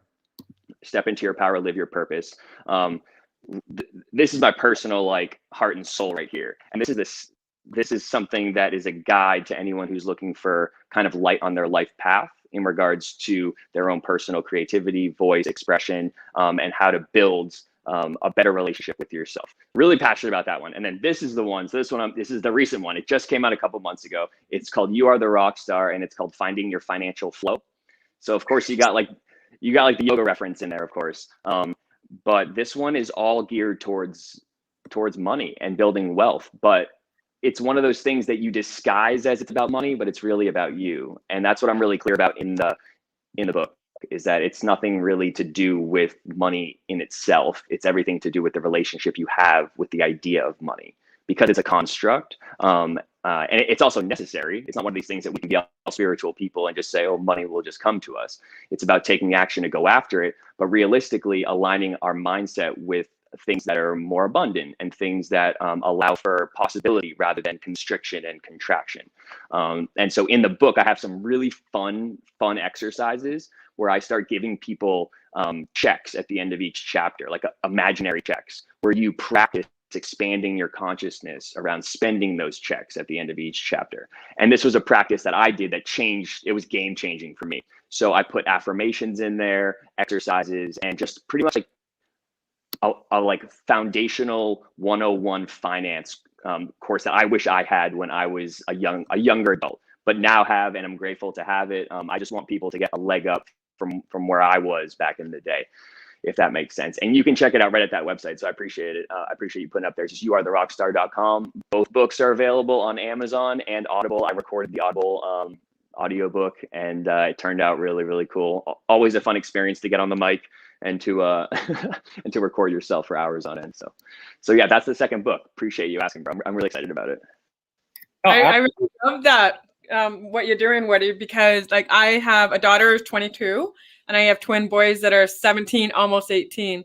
And so my one son, he had an investment account, like a practice one with play money, since he was like 12 years old. And then finally, we've set him up with a real account, and every day he says, Mom, I made $100 today. Mom, I made like $150 today. And he's got like $5,000 in this account of real money. Wow. And every day he spends like an hour or two watching the market, and he just loves it. Right. And now he also wants what a good to skill. Right. So yeah, I want to get a good skill, yo. That's awesome. I definitely got to get your book for him, because, my other son, he doesn't want to go back to school. So he wants to design shoes. That's what he wants to do, is design shoes for a living. And so I'm like, how is he going to make money on that? And how is he going to do that? Right. And so he's already, making money on the internet, where he buys high-end shoes and then for a low price and then sells them higher. Right. And he's doing really well with it.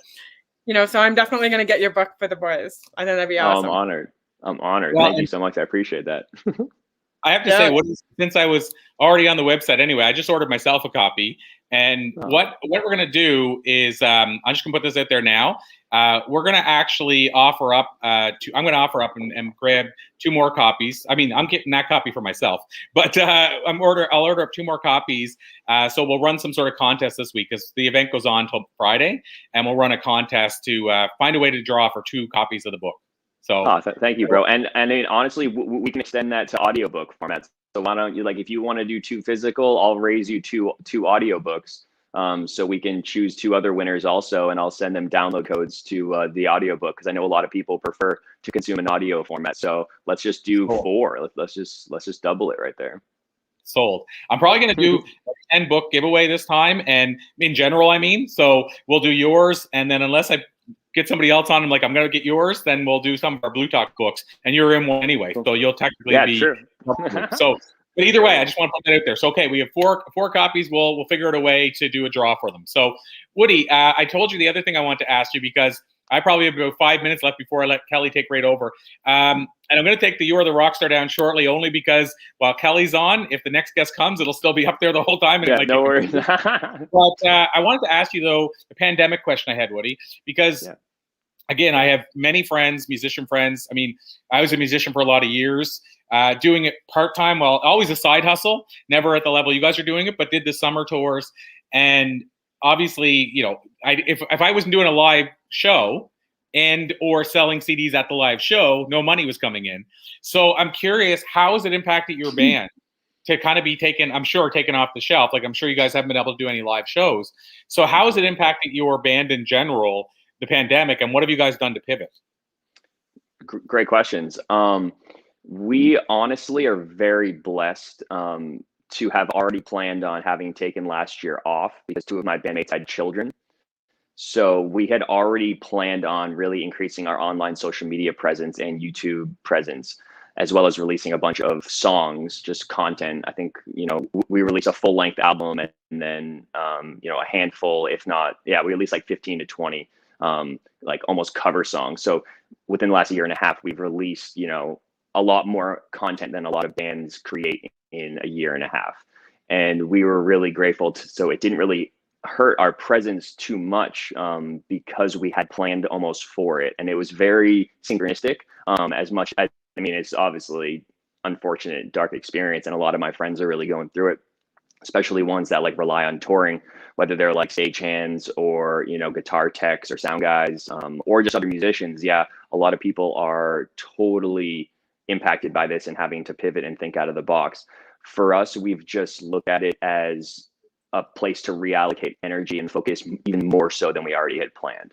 And so I'm really grateful and blessed to be able to say that, for us, we've been able to build our business into two different entities. So our business is two different businesses. We have a touring entity and we also have an online streaming business. And so we've kind of course, when we tour in the past, that's how you make income. And that's normal for bands. But where we've kind of reinvented success for the DIY musician in the 21st century is that we have found out how we can hone in, create a quality product musically, which is my friend Matt produces most of our music. And so we do it in-house. We also have our own studio where we record all of our videos. So we can have a really quick rate of play. If we find a cover or a popular song, we can literally record it that week and have it out literally a week or two afterwards. So we've just upped the ante a little bit to be like, hey, everything's more online. We're going to build up our discography, our catalog of songs, and just focus on building our fan base, giving them content, because touring's not going to be a thing. And so that side of our business, of course, has taken a hit, but instead we've focused our energy into the other business, which we already had in existence, and are really blessed and grateful that it happened that way. And I know it's not like that for everyone, but regardless of anyone's situation, it's an opportunity to pivot. And I'm seeing a lot of my friends doing a lot more stuff online, whether it's streaming and doing playthroughs of drums or guitars, or just talking about music business and starting to do consulting work. There's always possibility. And I think you only start to limit yourself when you feed into the contraction of the economy, because I think a lot of people, I've been listening to this guy's book. His name's Grant Cardone, Epic Real Estate Investor. I've been listening to a couple of his books on audiobook, and he's talking about how when everyone's contracting, that's your time to be expanding. And it might be scary, but I think of it like listening to Warren Buffett, where he says, where you want to be investing is when everyone's afraid. When the market goes down, that's when you want to be buying. If, of course, you have the capital to do that. So thinking about that in regards to energy, it's like this is a time of contraction. People don't want to reach out as much and spend as much. So if you have the funds, awesome. If you don't, it's more of an energetic investment. And that's where I think right now, it's even more of a time to be like evaluating, grinding, getting after it, because this is an evolutionary shift that's happening really fast in regards to our digital relationship. And I think a lot of great things are going to come of this. And that's what I've learned from writing this last book in regards to finance. I think there's going to be a lot of really good things coming from cryptocurrency and digital assets, just like there's going to be a lot of great things coming in the music world with streaming and more peer-to-peer. So like more like artist to fan base connection with less middlemen.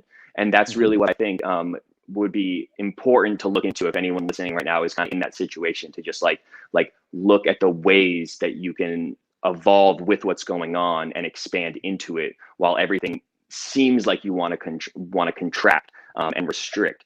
It's a conscious effort to continuously practice opening and expanding, and it feels a lot damn better when you start to. Of course, it's uncomfortable, but that's part, I think, of living, and that's how we grow. So that's kind of what we've done. We've been willing to be uncomfortable and to just kind of keep putting energy into what we have, but to kind of step it up a few notches. And that's our plan for this year, because touring for us, it's not looking like it's going to be happening for a little bit from what we're hearing from our booking agent. And so we're focusing. We've released 2 covers already this year, and we have 2 more that are already done, and we're waiting to release them in the next 2 to 3 weeks. And then we're pushing originals too. So we're kind of hitting the ground running. Just like, we're kind of like, honestly, it's all just an opportunity to grow. And I think to become better as long as we frame it that way. Of course, we all have the choice. Well, and I want to make sure I hand it over to Kelly to give her enough time as well. But I'll just ask one last part to that question, Woody, is so when you say that, then you guys still have a revenue stream coming in from that other business model, which was always coming in, but now you're focusing on growing that while you can't go out tour. Did I understand that correctly? Yeah, correct. We're actually rebuilding. So what I didn't really touch on is that about 1.5 to 2 years ago, we sold our entire catalog from 2013 to 2019, which is something that's been more and more of a investment strategy for whether it's hedge funds or billionaires or millionaires. People have been looking to diversify their wealth into fixed assets, and music's one of them. One of the first most famous people to do it was Michael Jackson when he bought the Beatles. And he bought the Beatles catalog, owned them. Of course, now it's the Michael Jackson estate that owns the Beatles masters. But it's really a cool thing to think about, because Bob Dylan just did this, or like we saw this in the news with Bob Dylan. And my bandmate Trevor, who does most of our business management, he's working with a lot of buyers and brokers who essentially make these deals happen. So that's becoming more of a thing. And that's what we did because we owned our masters since we finished our record deal in 2013. And we've created like tons of covers and originals from 2013 until 2019. And then we sold our entire catalog. And there's a whole process that goes into that, with like almost looking at it as the reverse record label approach, where you created the content, made money off the content, and then sold the content for what would be like a multiplier for the foreseeable future, because those people now own the masters and make money off it. So we don't own those masters anymore. Of course, we can still play them and everything, but we don't own those masters to make money off of streaming services with them. So what we focus our energy into now is rebuilding that catalog to hopefully have the same business approach. I got it, totally. Yeah, and for those that haven't heard that with Bob Dylan, he sold his for like $3 or $4. I think it was 300 million that he sold his library for. And then I heard Stevie Nicks, the estimate was 80 to 100 million. And then what's his name? Mick Fleetwood was, I think, 40 or 50 million. So a lot of these people are cashing in right now. And I heard, what's his name? David Crosby. He's hoping to get a little bit of money, because he said, it's funny, the difference that he said that, he said, I'm struggling now because there's not many gigs and all that stuff. And so then it got curious. I looked up his net worth, and it's 5 to 8 million. I don't know if that's struggling, but he's basically saying it's time to sell some of the catalog. And so it seems to be, as you said, the in thing now. Like they said on the radio, I don't know, but they said Crosby will probably get 20 million. But I mean, you think about it, he built this whole life's work. And if he does sell it for 20 million, it's almost 4 times what he's worth now, based on the work that he created over those 40 years. So it seems to be the end thing to do. And once again, it seems like Woody Woodrow and his bandmates were ahead of the curve. So, hey, I mean, we just grind. So I appreciate that reflection. We just grind. And it definitely has been a learning process, not one that has been easy. It's come with so many failures, but we got the call from our lawyer a couple years ago, being like, hey, just so you know, buyers are purchasing catalogs. Would you be interested in hearing some offers? And we were like, I mean, we'll hear any offer, of course. And then the numbers they were throwing at us were good, a little bit mind blowing, but in the good sphere. And we ended up actually pulling the first offer because they tried to lowball us. And that's where it comes down to, like, being willing to walk away is a great negotiation tactic. So it's something a lot of people are doing. Definitely do your homework if you're an artist and you're looking to do that, because understanding your worth and your value is very important, and being willing to walk away is always an option, because what we did was we ended up getting a much higher offer after we walked away, and that sometimes is an option, I suppose. But yeah, it is something that a lot of people are doing and looking more towards, especially with a push towards like just owning fixed assets, like I was saying, because of the amount of fiat currency being printed. A lot of people with lots of money are trying to diversify, whether into real estate, precious metals, crypto, things that are, you know, safe haven assets, which are just things that like usually hold value regardless of what you peg them to. And music's one of those. And music would be like, if you own the masters, you know, the Beatles are not really going to go out of style anytime soon. They're always going to have that fan base, and there's tons of artists like that are going to always have demand for their music, which is really interesting to think about, right? Because you can't even technically, I mean, I guess you can hold it in like a drive or something like that, but it's not a tangible asset, but it is a scarce one, which is really, really cool. Amazing stuff, Woody. Well, I'm going to hand it over to Kelly here in a second, but I'll say amazing stuff. And it makes us think about when we're writing our books, just think it's possible in the future. You might be selling your whole book library to somebody. And just like podcasting now, Steve Olsher, who runs a New Media Summit, said publicly, so I wouldn't say it if he didn't, but I don't know if he sold them yet, but he said at the last New Media Summit, if you remember, Kelly, that he's planning to sell his 2 podcasts. And he said, I would have probably built them differently had I known I could sell them as assets. So, you know, somebody might think this isn't relevant to a book conversation, but it actually is, because books are fixed assets too, and who knows what's going to happen in the future. So yeah, I'll be there and let Kelly take over. Totally. And then as we segue, I think it's a great thing to think about with Lisa Nichols, who's both of our coach. You know, I think about that in regards to Jack Canfield, who you also know, with Chicken Soup for the Soul. Because I think it's like a similar, like you could build something like that and sell it. You're right. Like you could build, like realistically, we're talking about a brand, and you could build a brand that has value and sell it. And there's something really to be said about taking that approach and thinking about building your own personal brand, building your own like book series, and maybe self-publishing it, and then eventually pitching it to a larger publisher. And this is something, of course, it's come into my mind recently with the whole music industry thing in relation to the book industry. But it's something really to think about, you know, especially if you have multiple books or you plan to have multiple books and you're not sure if you should self-publish or you should not. You could do the reverse record label is what I like to call it. Build it out, you know, promote it, get it out there, and then pitch the brand and the multiple books as, you know, something that's a fixed asset with value. And I think it's a really cool approach personally, because you don't have to sign your life away to something. And that's what we did for like 7 years. You know, we did it already.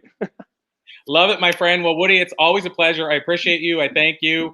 We'll call it to be continued next time. I'll have the full time and I won't have the scheduling thing that happened. But this is, I think, our 3rd or 4th interview, so there'll be many more. Thank you as always. I'm going to leave you in Kelly's capable hands, and I'm going to jump away, and I'll be back in a little bit, Kelly. But thank you so much, my friend. I appreciate you. Thank you, bro. Thanks for having me. Nice to see you. Okay. So, Woody, it's so great to be able to connect with you and have this conversation. But the first question that comes to my mind is Clubhouse. Are you on Clubhouse? Are you doing anything on Clubhouse? So I just joined Clubhouse based upon a friend's request. He sent me an invite and I joined. And that day I spent about an hour in a chat room about real estate and finance, ironically with Grant Cardone. And that was where after that, I bought his book and started listening to it. I think it's super cool. I haven't dove in a ton yet. I've been focusing on trying to learn TikTok recently because my band is on TikTok. So I've been trying to learn that because I kind of run our TikTok there. So I've been just trying to learn how to make that work. So that's been my most recent undertaking. But I do want to get more on Clubhouse. I think it would be fun, a great way to talk about anything from book publishing to music to self-help, mindfulness, pretty much anything under the sun. Are you on Clubhouse yourself? I am, but it's funny because Facebook is my favorite platform, so that's where I'm, do my stuff. But Clubhouse, yeah, I'm getting into it. I've already got over 100 followers, so nice. It's not a lot, but it's it's still something. I'm still trying to figure out how to make it work for the author world. So I'm trying to come up with something that works. So right now I've been coaching with Steve Olsher with podcasting. And so I know what he's doing is matching podcast guests with podcast hosts. And so I'm trying to see how I can take that model and make it work for authors also. So I'm trying to see what kind of author model I can come up with. Oh, that's epic. Well, keep me in mind if you ever want to collab on that, because I'm totally down. When you spoke last year, or it was probably about a year and a half ago, maybe. But when you spoke with Corey, you came on as a special guest speaker, and you talked about how to self-publish a book and get it as an Amazon bestseller. And at that time, I was unsure about how to go about releasing this. My first book, You Are the Rockstar, right here. This one, I was unsure about how to go about doing that. And because it was a new territory, and I knew I was going to learn regardless and probably fail and have to figure it out. But when you said it was important to build up the pre-sale for the books and then keep everyone's information, that was really game changing for me, because I was able to reach out to my existing fan base and kind of do a pre-order that then allowed me to kind of the control of when I placed the orders through Amazon. So I think if you want to drop some serious fire and knowledge on Clubhouse, you should do some type of like meeting about how to do that. I mean, you could charge people for that, because it was game changing for me. It's like the one thing still, like learning about categories on Amazon was wild to do that with my editor, and then how to go strategically about that whole learning experience. But that's what allowed me to sit, like, for my first book, I sat at the Amazon bestseller for over a month in 6 categories.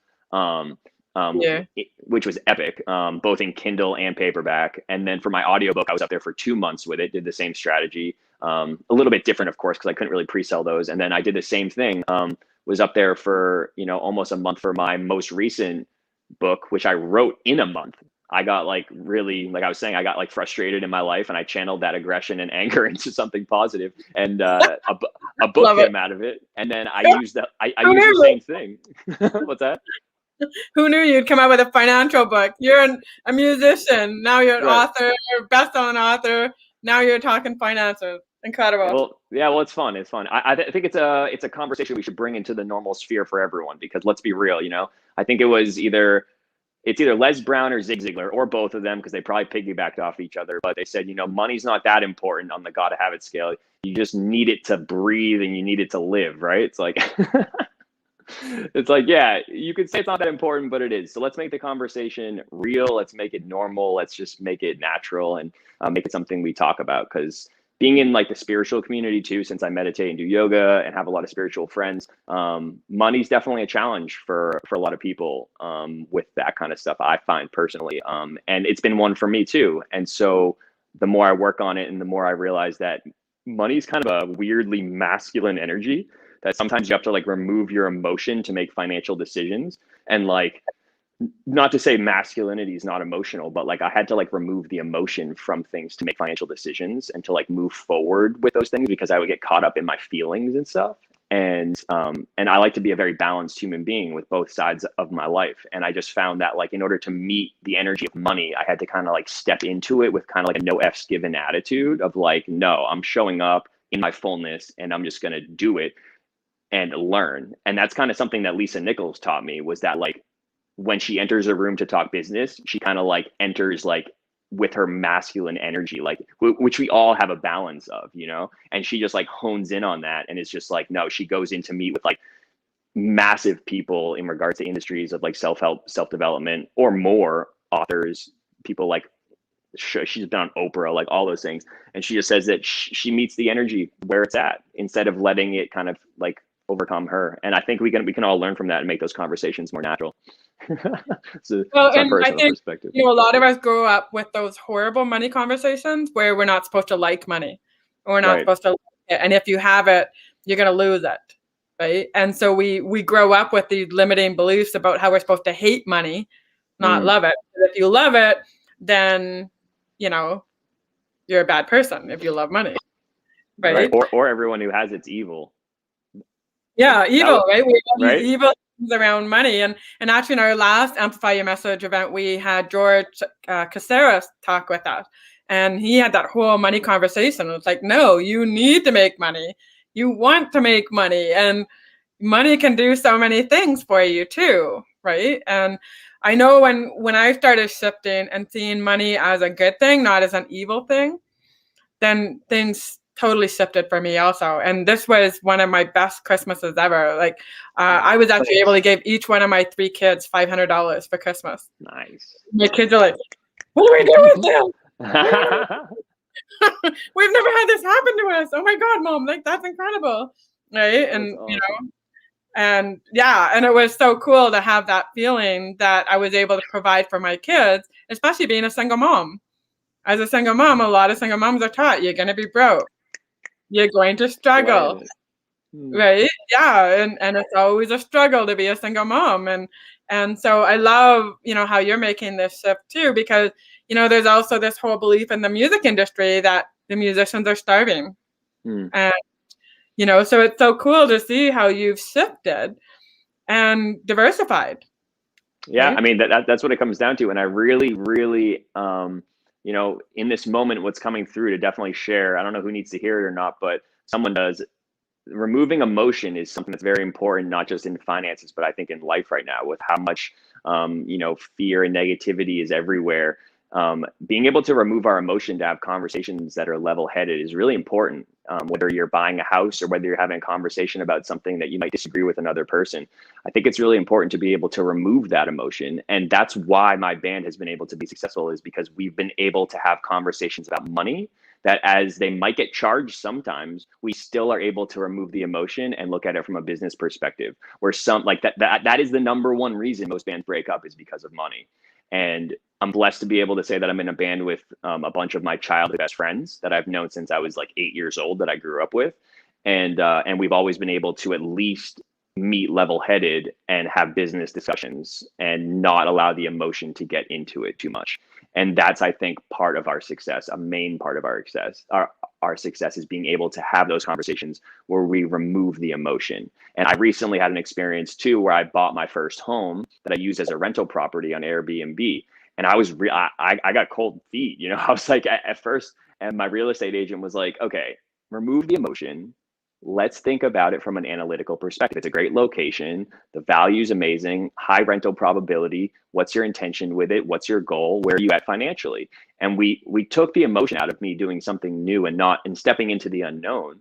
And then now I've owned a house for almost a year and a half, and it's been really, really profitable for me personally in the Airbnb spectrum. And also, it feels really good to have ownership of my own first property. And everyone's in their own financial health, like on different spectrums. That might not be on someone's radar. That's totally fine. But for me personally, the reason I share that is just because I had to remove the emotion in making a financial decision. And I think that can be applied to business to be successful, and how we can kind of almost transcend the negativity and the intensity that people find around money, while also applying the same philosophy towards conversations that we have in general, whether it's about, it could be anything, politics, it could be all sorts of divisive things that exist in the world today.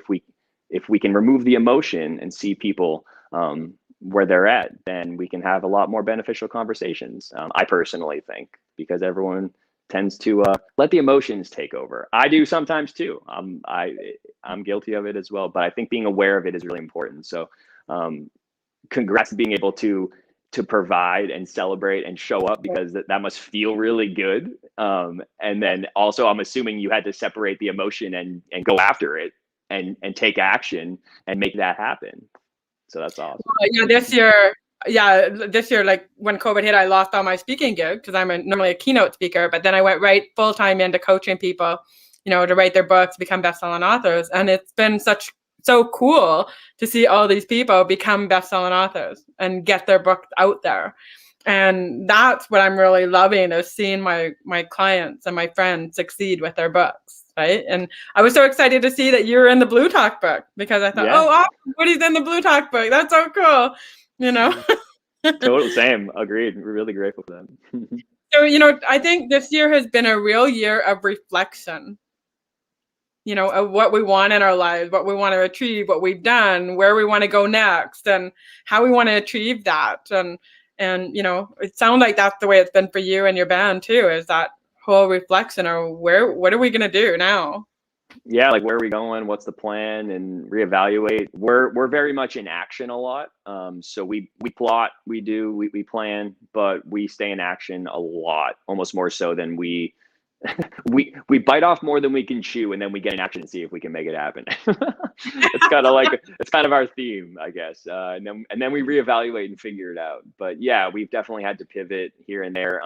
Again, like I said before with Corey, not as much as I think a lot of people who rely solely on touring income have had to pivot, but regardless, we've had to pivot nonetheless. And I'm a firm believer that regardless of your situation, this is a great time to pivot and to look at ways that you can reach people and expand, because it's not a matter of the economy or, the things happening outside. And it's just like those things are outside. And I think coming from a mindfulness perspective, what's really important is what's happening inside.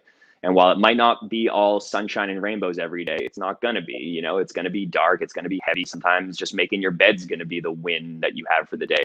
But as long as you keep persevering and getting up and taking action towards something to learn and to grow, it will lead you down the path of creating something that's more fruitful for yourself, as long as you continue to reflect and stay in action, I personally believe. Now, there's so much more to unpack with that in regards to like where you aim, where you focus, make sure that you aim higher than you think possible. But really, I think it's about understanding that it's all an inside job. So we got to focus inward. And if we're struggling, things are changing, we got to just bring it inward. What do I actually want? What's actually important to me? How can I make this something that, supports me, creates foundation for myself and my family, and then go after it? Because the universe moves for someone on the go.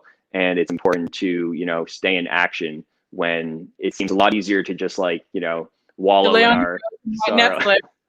yeah, which there's nothing wrong with that, I mean, it's great to relax and recharge. It actually, I think, makes us more effective in our decision making when we do that. And sometimes we'll have different levels of energy, and it's important to honor that. I just think it's also important to create a plan, go after it, create action steps, and don't let no be your guiding force. If you go after something and you get shut down or you feel like you failed, it's just an opportunity to pivot and shift and to see where it is that the energy is being guided. And maybe you need to assert it more in that specific area. Like maybe the chapter you're trying to write in the book, it's not happening for a reason. Maybe it's time to pivot and take the chapter in a different direction. Or maybe that chapter is just another book itself. I don't know. But everything's there, I believe, personally, for a reason, regardless of how uncomfortable it is or how difficult it is. And just asking what can we learn can be really, really valuable and positive when we choose to pivot and allow it to impact us that way.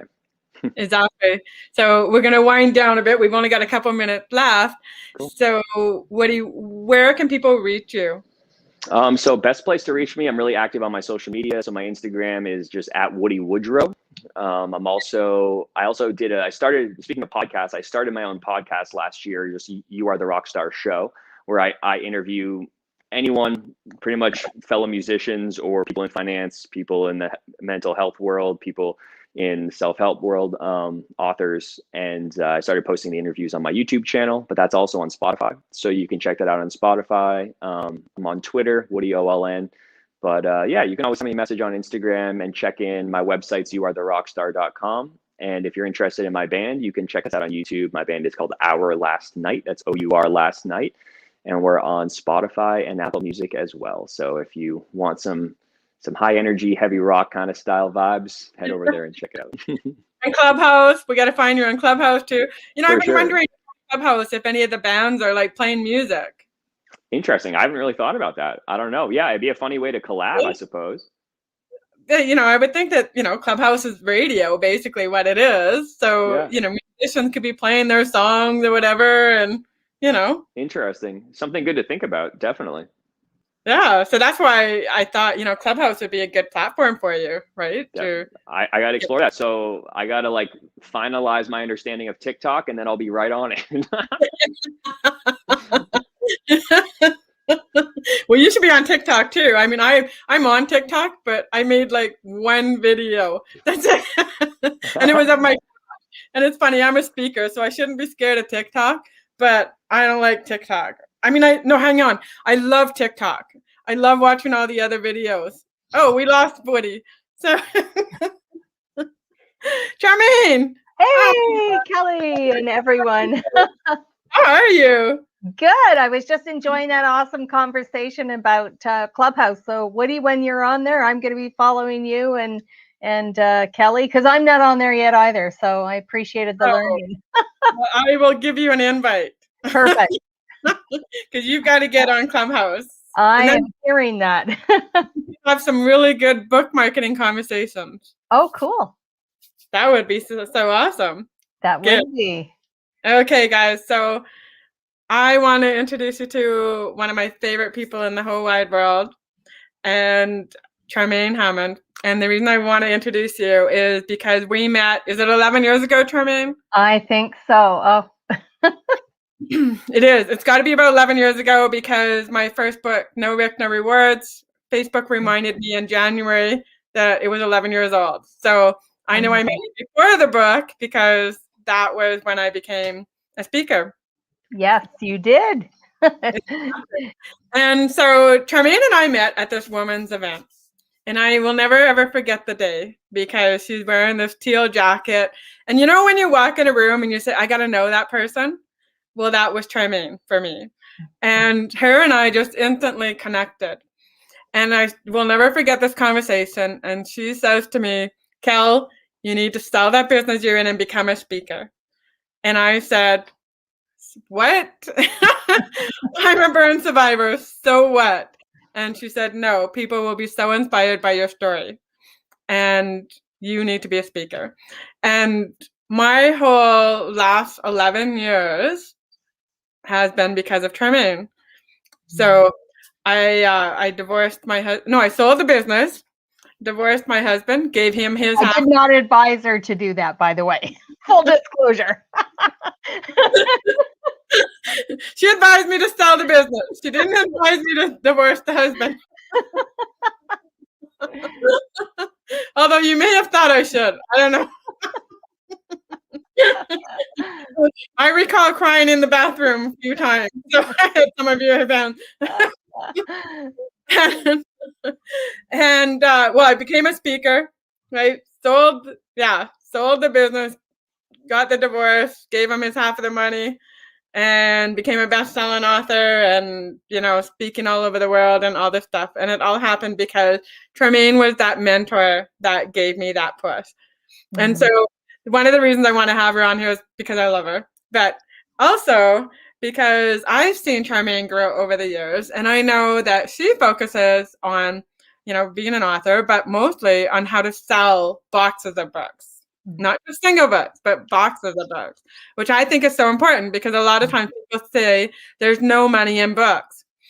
And Charmaine is the one person that is going to tell you that there is lots of money in books. It's all in how you market them and promote them. So Charmaine, I want to welcome you to our show, because you're so amazing. Thank you, Kelly. And I feel the very same way about you. And I'm going to remind you that the last 11 years are because you made decisions that were great for your future, and you put the work in, you put the time in. Like, you look at the learning curve that happened over 11 years. So because of your commitment to your purpose and the message you want to share with the world, you did that, Kelly. So I just want to make sure that I see the hard work and everything you've done to do what you create. And you're absolutely right. There is money to be made with books. And the key is around how you approach your marketing, how you're approaching your sales. Do you even have a sales goal? Most of the authors I speak to, and I say, how many books are you wanting to sell this year or this quarter or in the next 6 months? And they say, oh, I don't know. Well, you might just reach your goal.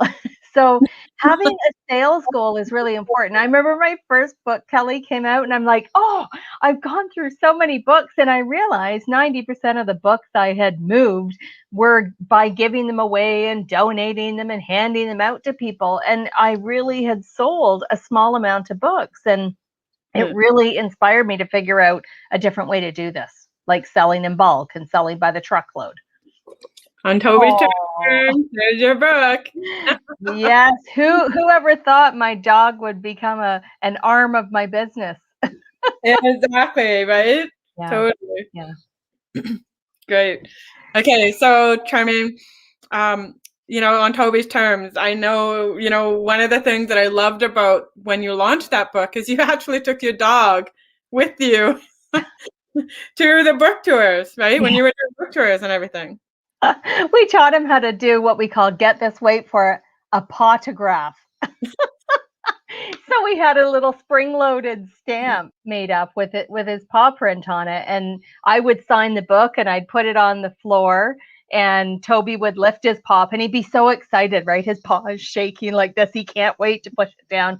But what that taught me is that as an author, people want to really know you, like the bigger part of you. They want to know not only your story, but the person behind the covers of the book. And so I was fortunate I had the opportunity to engage Toby in media. I mean, he always got callbacks. I remember the first time CTV called and they said, I'm calling for Toby. And you realize he's a dog, right?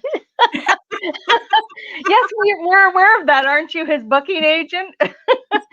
So now some of you might be thinking, well, hey, my book has nothing to do with the dog. All of you have your own Toby. You have your core message, your big why about why you wrote the book. So tap into your version of your Toby, and that will really inspire creativity, and creativity can inspire sales.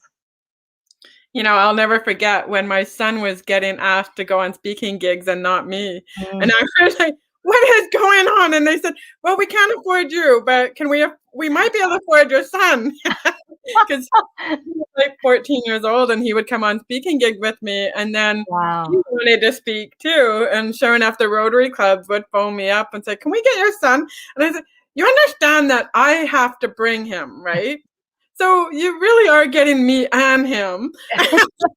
You want fee, not my fee. Oh, that's great.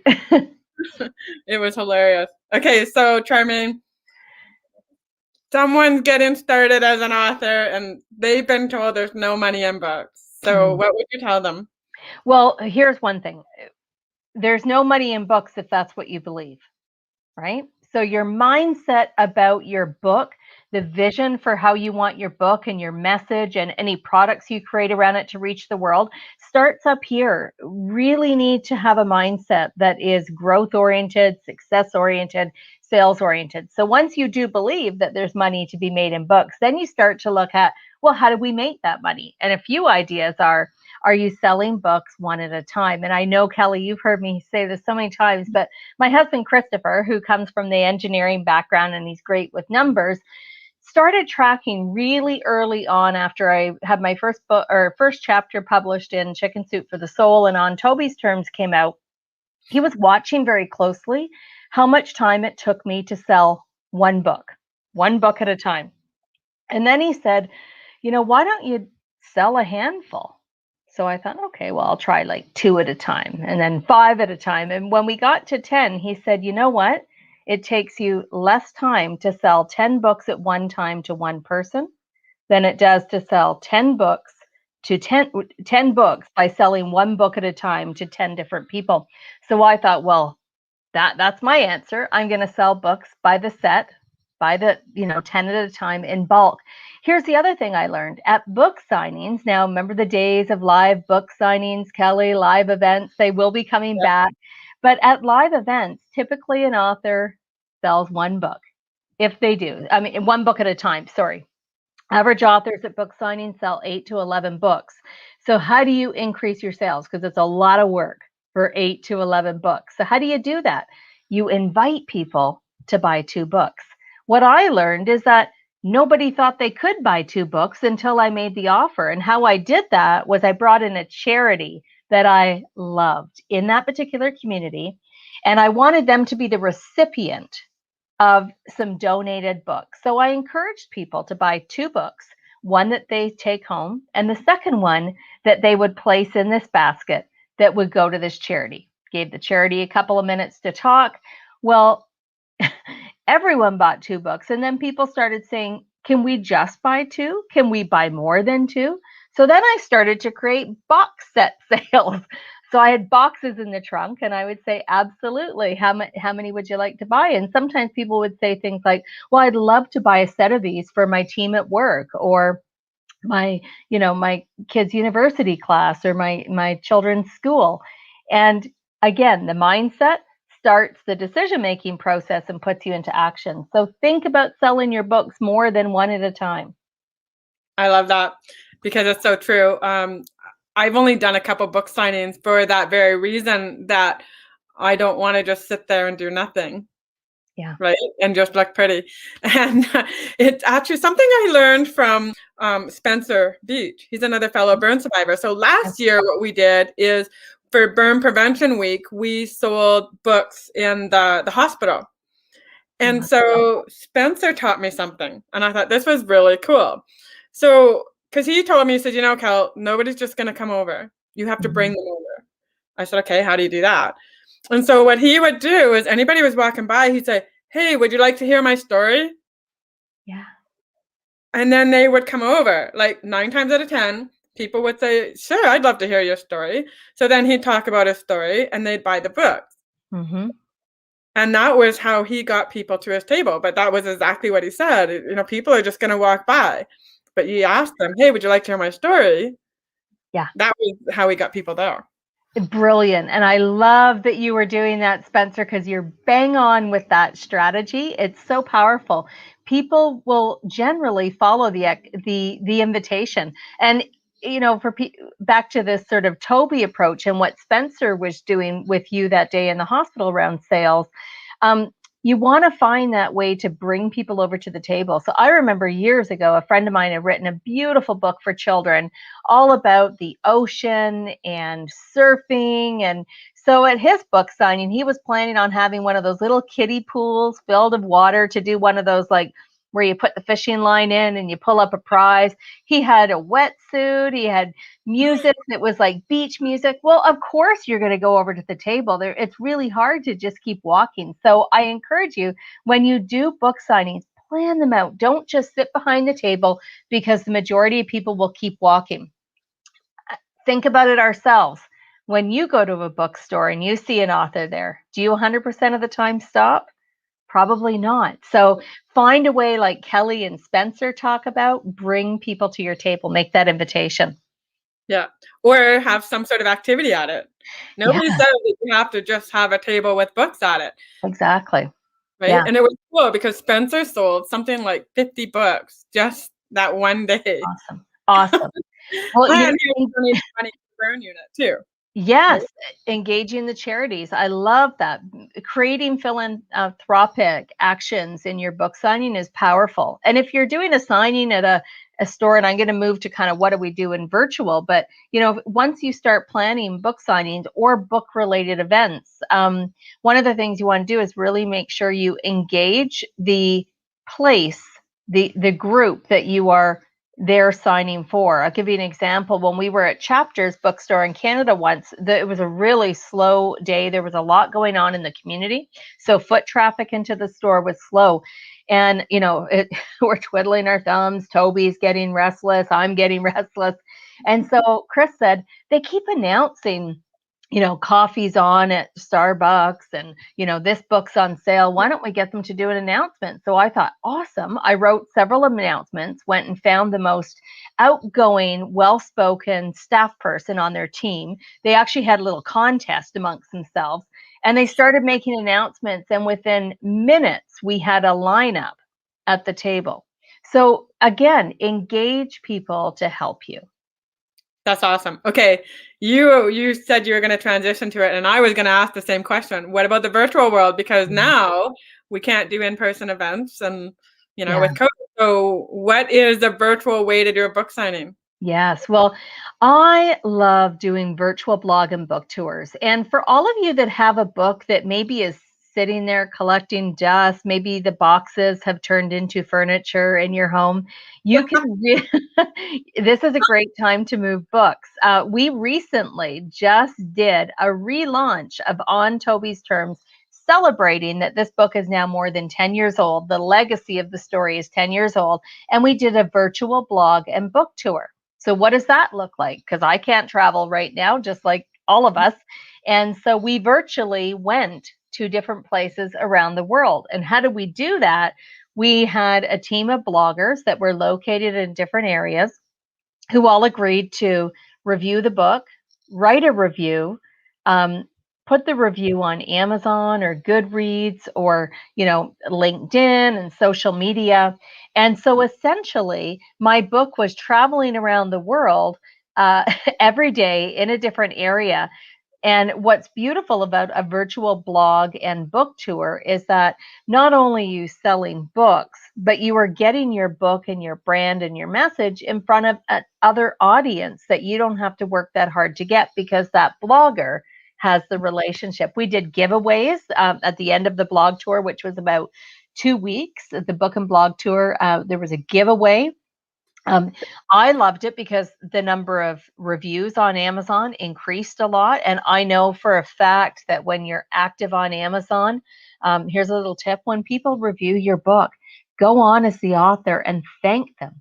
You can comment on the review, be active on Amazon. I can't tell you over the last 11 years how many times I receive an email to one of my email addresses saying, hey, have you read the book On Toby's Terms by Charmaine Hammond? A solo email about On Toby's Terms or GPS Your Best Life or whichever book that I was really actively promoting. I didn't pay for Amazon to send that solo email, but I believe it's because there was a lot of traffic and a lot of activity in a compressed period of time, a lot of sales, and then Amazon wants to keep that momentum going. And we just had 2 of our clients, first-time authors, same thing. They didn't even know. I got the email because I follow all our clients. So I get an email mentioning Comedy Wood, who's an incredible author and coach. And I said, Comedy, did you know that you're being promoted? And Lorraine Lane, same thing. I mean, these are incredible authors and speakers and coaches. And it was being promoted by Amazon because of the engagement that they were participating in on the platform. That's so awesome. That's good to know. I didn't even know that Amazon would do that sort of thing. Well, the first time it happened, I remember it was about 6 months into my first book, and I phoned my publisher and said, wow, how much did this cost you to have a solo email go out from Amazon to all people who, because I had friends who also received it because they're interested in memoirs or books that involve a dog. And she had said, well, we didn't purchase any advertising. And so she talked to Amazon to figure out how this had transpired. So it's really important for the platforms you sell your book on. Same thing with Goodreads. Be very engaged in Goodreads. A lot of people go and find their next book, and same with book clubs. That is another virtual opportunity, Kelly, is book clubs. Book clubs will often buy 10 to 12 to 15 to 20 books at a time. I love bulk sales. You're probably getting that message. Right? So book clubs, and they're all happening virtually. And another thing you're doing, if you're a coach, an author, or speaker, and you're hosting your own events, like webinars, for example, a lot of times people are just doing a free webinar. Well, what if you were to do the webinar for like $27 and it includes a copy of your book? If you were going to do it free, well, why not include another option that includes a signed copy of your book mailed to that individual? Yeah, great idea. A lot of people will just say, sure, I want the book. That's awesome. Yeah. No, that's awesome. That's excellent. So, one of the things I know that you're also that you specialize in is sponsorship. Yes. So how do people get sponsorship for their book? Oh, I love this question. I love talking about sponsorship with you, Kelly, because it gets the creative juices going. I know. I always have to take notes when you and I speak because I know there's all these things I want to implement. Well, sponsorship is really when a company, so it could be your local pizza shop, your hairstylist, your clothing store, even your eye doctor, when a local brand or company gets behind your message and they provide you with in-kind sponsorship or cash sponsorship or even a combination of both sometimes, because they believe that what you are doing, your events, your book tours, the philanthropic projects that you support through your book, that they believe that collaborating with you would actually help them market their product, their business, their services. So the place to start, Kelly, your question was like, how do authors get sponsorship? The first thing is to always look close to home.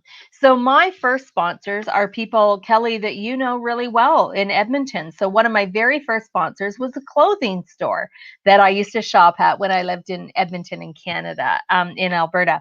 And Caprice Consignment became a partner. They also hosted the coolest events. I got to say it slowly, it'll come out wrong. Sip, shop, share. Now say that 3 times fast and see how it comes out. You But I and don't you even. were at that event. I mean, we had a great event. I did a presentation, I did a book signing, and then people went shopping. And then Glenda, the owner of the company, for a long time would purchase my books in bulk and sell them from the till, and then we'd make donations to our favorite charities. So you always want to look closer to home. When you're in a relationship with someone, they're much more likely to say yes and want to help you. So who were my first, say, 5 or 6 sponsors that I had that came on board? Caprice Consignment, my hairstylist. I also had my eye doctor. Now you're probably wondering, why would an eye doctor become your sponsor? Well, here's an interesting thing. The eye doctor was really wanting to get a message to parents about the importance of eye care for children. And so he thought, how do I do this? You know, we're doing the newsletter, we've got posters. He said, what if I was to give a copy of one of your books, Toby or GPS Your Best Life, to the parents? And then inside it, I would include some information about eye care for their children and put a pair of sunglasses for their children with the little package. So he bought, I think the first time it was 25 books, and then it just kept going up. I also had my local grocery store that bought a whole bunch of books and sold them from the till. I've had service clubs that one service club sponsored $2,500 worth of books to one school that they support. You know, so it's really important to think about, who do I know and what businesses could be helped through what I'm working on as a project. My financial advisor always buys copies of my books to give to her clients at Christmas time, or to welcome new clients in, or at the events where she speaks at. So that's the first part, is always look close to home, people that you have a relationship with. And there's many things that can get sponsored. So for years, I didn't pay for my own clothing. I didn't pay for hairstyles. I didn't pay for massages. I didn't pay for printing of my marketing materials, my business cards, my banners. So there's many things as an author that you can have sponsored, which offsets your costs and increases your revenue. But most importantly, imagine when you and that sponsor together are marketing your book, you are reaching a much wider audience. So very true. Absolutely. And I think what happens is that people see the book as just the book. So they have a little, you know, tunnel vision of what they see their book as. They don't see it as all these other multiple ways of marketing or sponsors or any of that. And that's one of the reasons that I love you, is that you really help people to open their mind to all the other possibilities. And it all boils down to one thing. And it's something that Corey and I were talking about in one of our other sessions. I told him, I said, this is something I know Charmaine's going to say. And it's all about the ask. Yes. If you don't ask, the answer is always no. Yep. Always no. And I learned that one from Jack Canfield years ago, before On Toby's Terms came out. I was in a workshop in San Diego, and he said 2 things at that event that just are part of my core right now and have been since then. One of them is, if you don't ask, the answer is always no. And the second thing was, when you are in your hands holding so much stuff that you're working on, there's no room for the amazing opportunities to come along. So sometimes we have to say no to the good to be ready for the great. So at that workshop, I was learning about books and, you know, learning amazing skills from Jack. And at the end, I went up to him and I said, within 2 years, I'm going to commit to writing my book, and you'll be the first person that I approach about it. So I did the ask. So I I emailed Jack on like a Friday night at 11 o'clock, assuming he wouldn't answer right away, and I would go to bed and wake up with, in my head, I was thinking that it'd probably be a no. So I didn't ask, and I asked Jack Canfield if he would be willing to review my book and provide a quote for the cover. Well, actually, for a quote, it was what I asked for. And he emailed me immediately and he said yes. And of course, assuming that he reads the book and loves the book. And then I got really courageous, Kelly. I thought, well, I sent him another email. Well, the asking's good. Could I use that quote on my cover? And so he gave permission for that. And then fast forward a couple of years later, when Deborah Kozowski and I wrote a book called GPS Your Best Life, Jack Canfield wrote the foreword. That would never have happened if we had not done the ask. Yep. And here it is on the book. Simply a beautiful book about life, love, and purpose. Jack Canfield. That is so awesome. So such an important, it's we can be nervous about making the ask. But what if you didn't ask somebody for support or assistance or to be a partner or to champion your book with you? And they found out later that there could have been an opportunity where they could have helped you. The majority of people want to be behind something good. And I know I've talked to numerous people over the years and they'll say, oh, Char, why didn't you let me know about that? Or why didn't you just ask? And I'm still in learning mode. I learned that, 11 or 12 years ago, and it still takes a lot of practice, Kelly. It does. And it takes that little courage to ask. Yeah. It does. Yeah, I know there's been times when, when I did a book launch and it was like, oh, I'm so tired of asking. I'm just so tired of asking, right? And it doesn't matter what it is. It was just like, that was that time period where it was just, I'm just tired of asking. Yes. But you just never know. I mean, that one ask that I did landed me a documentary about my book, Still Beautiful. Exactly. And you and I have had multiple conversations and, and about Rotary and stuff like that. And then now, like, look at you with your book and your film, if you wouldn't have asked the Rotary to sponsor, the answer would have been no. Yeah. Yeah. The ask is important. And here's something that we need to do is we have to practice the ask so that it feels comfortable, because when you're asking for support, if we look at sponsorship for a minute, it's really a collaboration. And so if you are confident and believe in your book, and that comes out in the conversation. I remember when we were doing our Million Acts of Kindness tour, Kelly, which was promoting several of my books.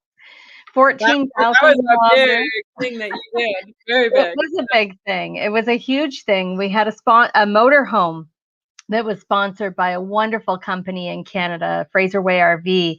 And I remember some of the very early conversations with them around coming on board with us for this book and speaking tour. And I remember one of the conversations with someone from their team, and they said, Charmaine, I don't know how we're going to be involved. This was in the early days. I don't know how we're going to be involved, but your passion for the difference that you make in the world and you want to make in the world through this tour is something that we'd like to be a part of, and we'll figure it out together. So your passion for what you believe in and your passion for the book and the impact you want to make is really, really important. So practice your ask in front of the mirror. And the other thing that I wanted to go back to, Kelly, you said something brilliant that I wanted to go back to. You talked about kind of having your book as one product of many. Oh, am I there? Is that me or you? I'm having, because you're cutting out. Oh, okay. Sorry. Okay. Yeah, you cut out. You said something else that I said, and not the last I heard. Did you catch the part where you said something brilliant that I wanted to go back to? No, okay. But I didn't hear the rest of it. Okay. So the brilliant piece, you were talking about your book being, more than one product. And so an exercise that's great is for everybody to draw a big circle on a piece of paper, and then put spokes out of it, so it looks like a sunshine that you would have drawn as a child. You've got the circle, and in the circle, you write the word book, or you write the title of your book. You're going to do this for every book you have. So you write the word book, and those spokes that are coming out, those rays of sunshine, those lines that are coming out, are the different products that your book can have revenue generation from. So for me, and I know this is probably similar for you, Kelly, one of those arms is sponsorship. Another one of those lines that comes out is speaking. And that could actually have sort of a couple little lines, speaking virtually, speaking live. Another one that I do is also wraparound products or service. It could be speaking tours, it could be media. So you want to look at all the different ways that your book can generate revenue and start to set time aside every day. I remember several years ago, I read a great article in Success Principles, and the author was talking about blocking off 30 to 90-minute blocks of time to just work on one revenue stream. And when I do that consistently, my book makes money. It's when we stop marketing and stop selling that it doesn't. And this is true. I can see it when I go in the back end of Amazon and look at my sales. I can tell exactly when I was actively marketing, and I can tell when I fell off the wagon of marketing and wasn't promoting the book because the sales stop. So I know people say to that to me, like, so how's the book sales going? And I think they're trying to say, so have you sold 1 million books yet? Yeah. Right? I think that's what they're trying to say to me. And I say, well, they sell when I market them. yeah. And so, and you're very right. Like if I don't spend time marketing them, they don't sell.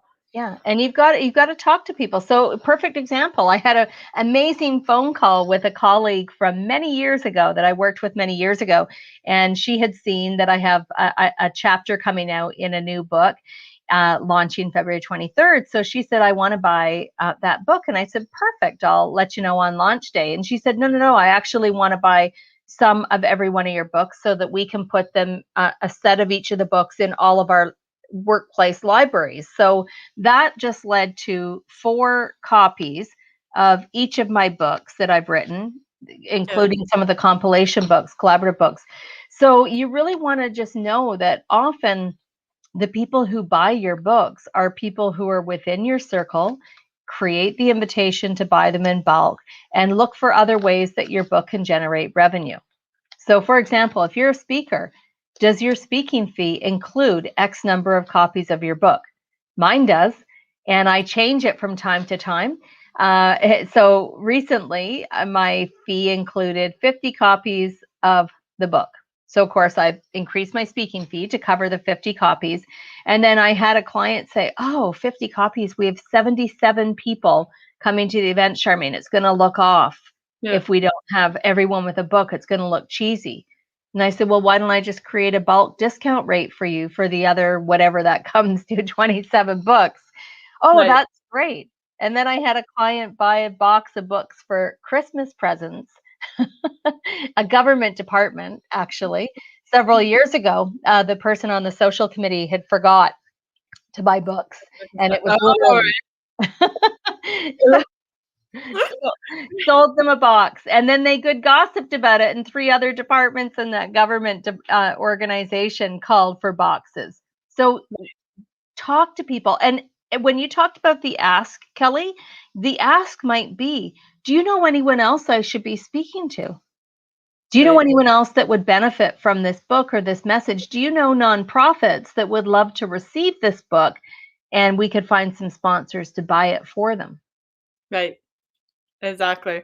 Okay, so whether we're going to be winding down pretty soon, but we want to know, how else can people connect with you? Like, how can they work with you? Because I know you have multiple stuff that you're doing, and I really want people to be able to connect with you on a deeper level. So how can they work with you? Best way to get a hold of me is at raiseadream.com. Raiseadream.com. That's the website. You can find us on social media with the same handle, Raise a Dream.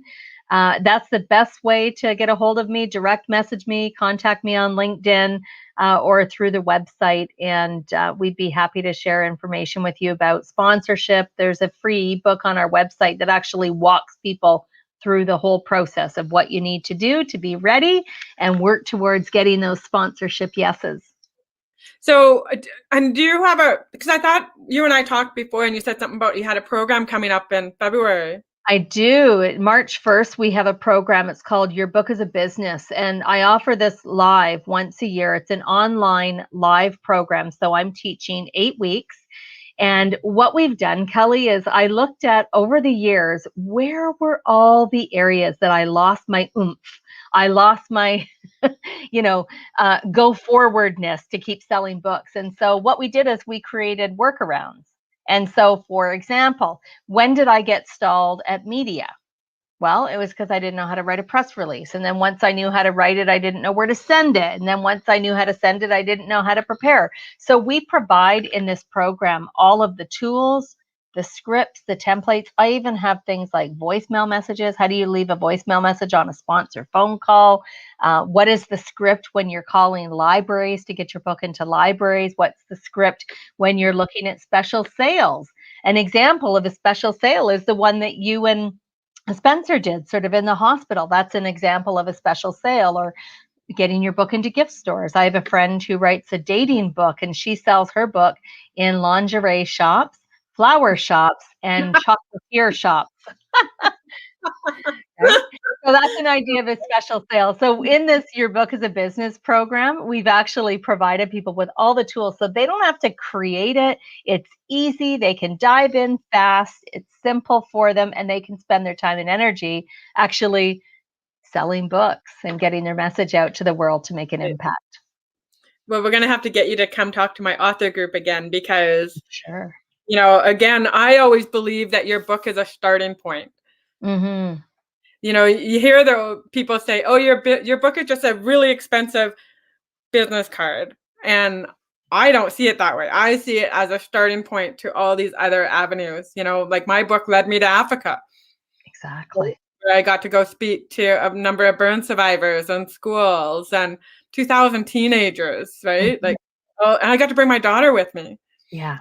My book has led me to a documentary. It led to me, speaking all over the world. Blankets of love. I mean, you look at what you've created with the blankets, and so what you've just said is so important, Kelly, that it is a starting point. And I think when I look at you and your journey, one of the things that I love is your constant innovation and creativity, and always asking, what next? What else can we do? No, what next? I'm bored now. What next? I'm already asking myself that question. I've got all these people I'm coaching to be authors and best-selling authors, and in the back of my head, I'm thinking, okay, so what next?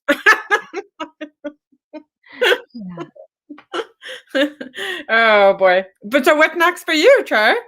Oh, what's next for me? Well, I'm in a book that launches through WSA Publishing on February 23rd, and that's a collaborative book. And I have my new Toby children's book. It's the third in the edition.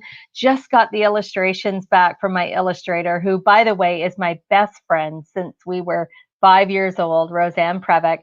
So I'm going to be launching the children's book coming up this spring. And then finally, a book about what I speak on corporately, a book not about my dog, but about resilience, conflict resolution, and collaboration. Real message. All you having fun doing all these other things. Now you exactly. Stuff that you're really, doing before you did all the fun stuff. Exactly. Yeah. Corey, it's great to have you back. Hello, everybody. So great to see you here, Char. And I've been just, listening on the back end. In between, I had, as Kelly may or may not have mentioned, but I was interviewing somebody at the same time, simultaneously. So I was paying attention, and when I could, and as soon as that interview was over, I've been watching on the back end, but I didn't want to come in and interrupt. So amazing stuff. And I just wanted to add, if both of you don't mind, because we have a few minutes, and then I see our other guests on the back end. And I didn't hear a lot, so I'm one of those people, that comes into the room and starts in the middle of the conversation, but yet they didn't hear the first part. But one of the things I wanted to add that I did that worked really well for me in launching as an author, because I heard you, Char, and I knew Kelly said you were going to talk about it, about selling volumes of books rather than one at a time. And something that I don't share this often, but my first book series, this is a book called Conversations with Atlantic Canadians. And I had 5 books out in the series. So I had more Conversations with Atlantic Canadians, Conversation with Islanders, and then another Islanders one, and Nova Scotia one. So there were 5 books in the series. But what's interesting is I originally was going to go with a local publisher. Mm-hmm. What they told me, which is really weird, still to this day surprises me, they said that from their perspective, it didn't make sense for them to publish with me because if the government gave them funding, so basically they're not supposed to get funding for books that are short stories unless they're about the author. Okay. And so what they said was, if we publish your book without funding, and it does really well, then they won't give us funding in the future. It'll impact our future funding. And if we publish your book and it doesn't sell well, then we lose money. So there's no win for them. So they said, you're better off to sell the book themselves. And I said, well, if you were to publish for me, what could I expect for sales? And this was the first one. And they said, honestly, if you were lucky, probably 200 to 300. Mm-hmm. And I said, oh, well, I'm not planning to sell only 200 to 300 anyway. So I said, maybe I need to go on my own. So my big thing was, I said, well, how can I make sure that the book makes money? And so I just wanted to share, this is something I did to get started as an author. And by the way, I hadn't written a book in my life until this point. So these books, what was really easy is I had a newspaper, and I basically took a lot of the profiles on entrepreneurs from the newspaper and edited them, brought them into the book. But here's how the book made money. So basically in the front end, there's probably 50 entrepreneurs profiled in each book. And most of those authors saw it as a benefit to be a sponsor of the book because of the fact that their story is being told in the book. Yeah. Those same people, and of course, a lot of this was me talking to them about why there was a benefit to this, but those same people saw the benefit of them buying multiple copies of the book to give out to their clients because they were in the book and gaining credibility by handing out the book. And then on top of that, because I had a lot of corporate clients, I saw the benefit of going to my corporate clients and saying, hey, do you need Christmas ideas for your staff? And this is why I thought of this to bring this up, Char, is because I heard you saying about Christmas gifts. Mm-hmm. The end result is we ended up selling about 14,000 of these books nice. In a place where, the population of PEI is only 100 and some thousand. Yeah. So I think our PEI sales are about 4,500, which is like almost, 1% of the population? Yeah. Bought a copy of the book. And so in an area where you wouldn't think you could sell that amount of books, I was able to sell it. And the only reason was because of A, the buy-in of all the people in the book, and then being my street team for me, and then B, me focusing on going to corporate clients that I had done work for as a speaker and saying, hey, this is a great gift idea that they can't get anywhere else. Yeah. And like I said, the end result is we sold 11, 12,000. I have to look up the numbers now, but 11 or 12,000 books, by the way, without Amazon whatsoever. Yeah. Yeah. And because this was kind of, in some ways, for a print book, it was not pre-Amazon, but Amazon wasn't as big a thing as it is now. And so we sold exactly what you're talking about, a lot of bulk books, and I didn't have to sell them one by one. Yeah. And what we also did is bypass marketing, like chicken soup for the soul. So we went to local stores and put them in there, and people were buying them quicker there than if I had them in, say, a Chapters or a Barnes & Noble, because it wasn't a bunch of books. It was just my book. Yeah. And so I just wanted to share that for people because I don't know how that fits into what you guys talked about. But if somebody's looking for an idea of how they can make sure they don't lose money, because we had the sponsors in the book and 50 plus sponsors, the books had already turned a profit before we had press print. Yeah. Beautiful. So I just want to share that experience. It fits totally with what we're talking about. Awesome. And congratulations. Oh, thank you so much. So quite a few years ago now, but sometimes I'm like, I should go back to that business model. It worked really well. It works. It totally works. And don't forget about your event planners. I mean, I remember the first conference where I mentioned to the event planner, she said, oh, we'll give you a booth. And I thought, oh, great. I'll sell 10 books and have to be there for 3 days. And so I said, I'd rather be of service to you in other ways. So who do you know that could be a sponsor of the book? And then everyone gets a copy. Then they can go spend their money at the other booths. And so she phones back 7 minutes later. She said, you're never going to believe it. And I said, what? She's never done this before. She said, I just sold 300 copies of the one book.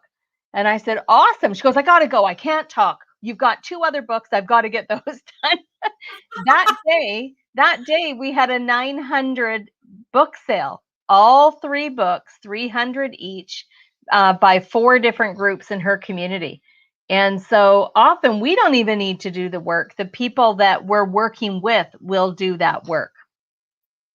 I love it. And again, like I said, I'm coming in late, so I don't want to jump too far in, but I'll say too, as a speaker, I've run into the scenario as well where they didn't have a budget for my talk, at the level that I needed to charge for the talk to make it worthwhile.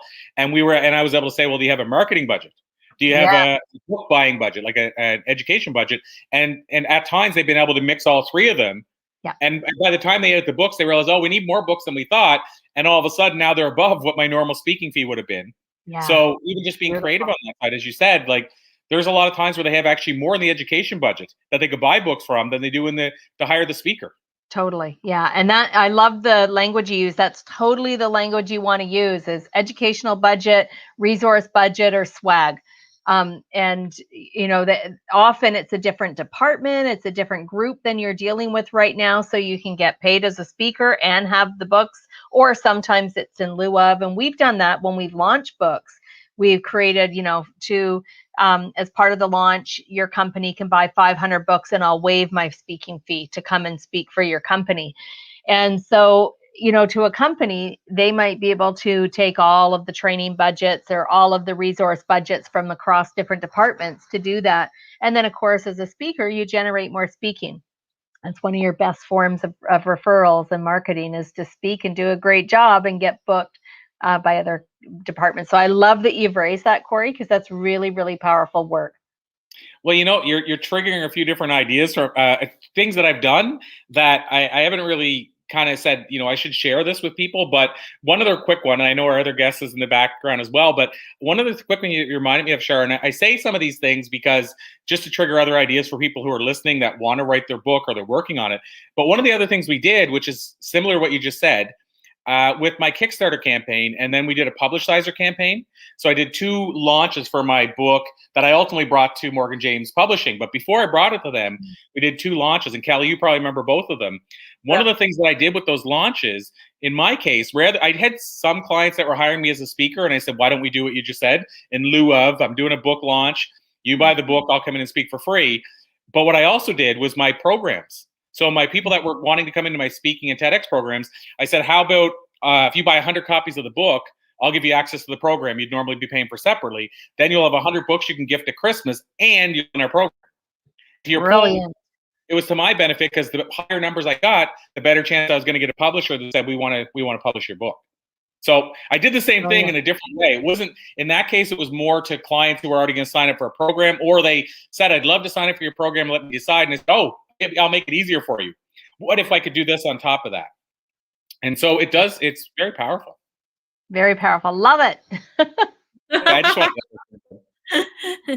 so yeah, so that came in halfway in and then started jumping right in with stuff.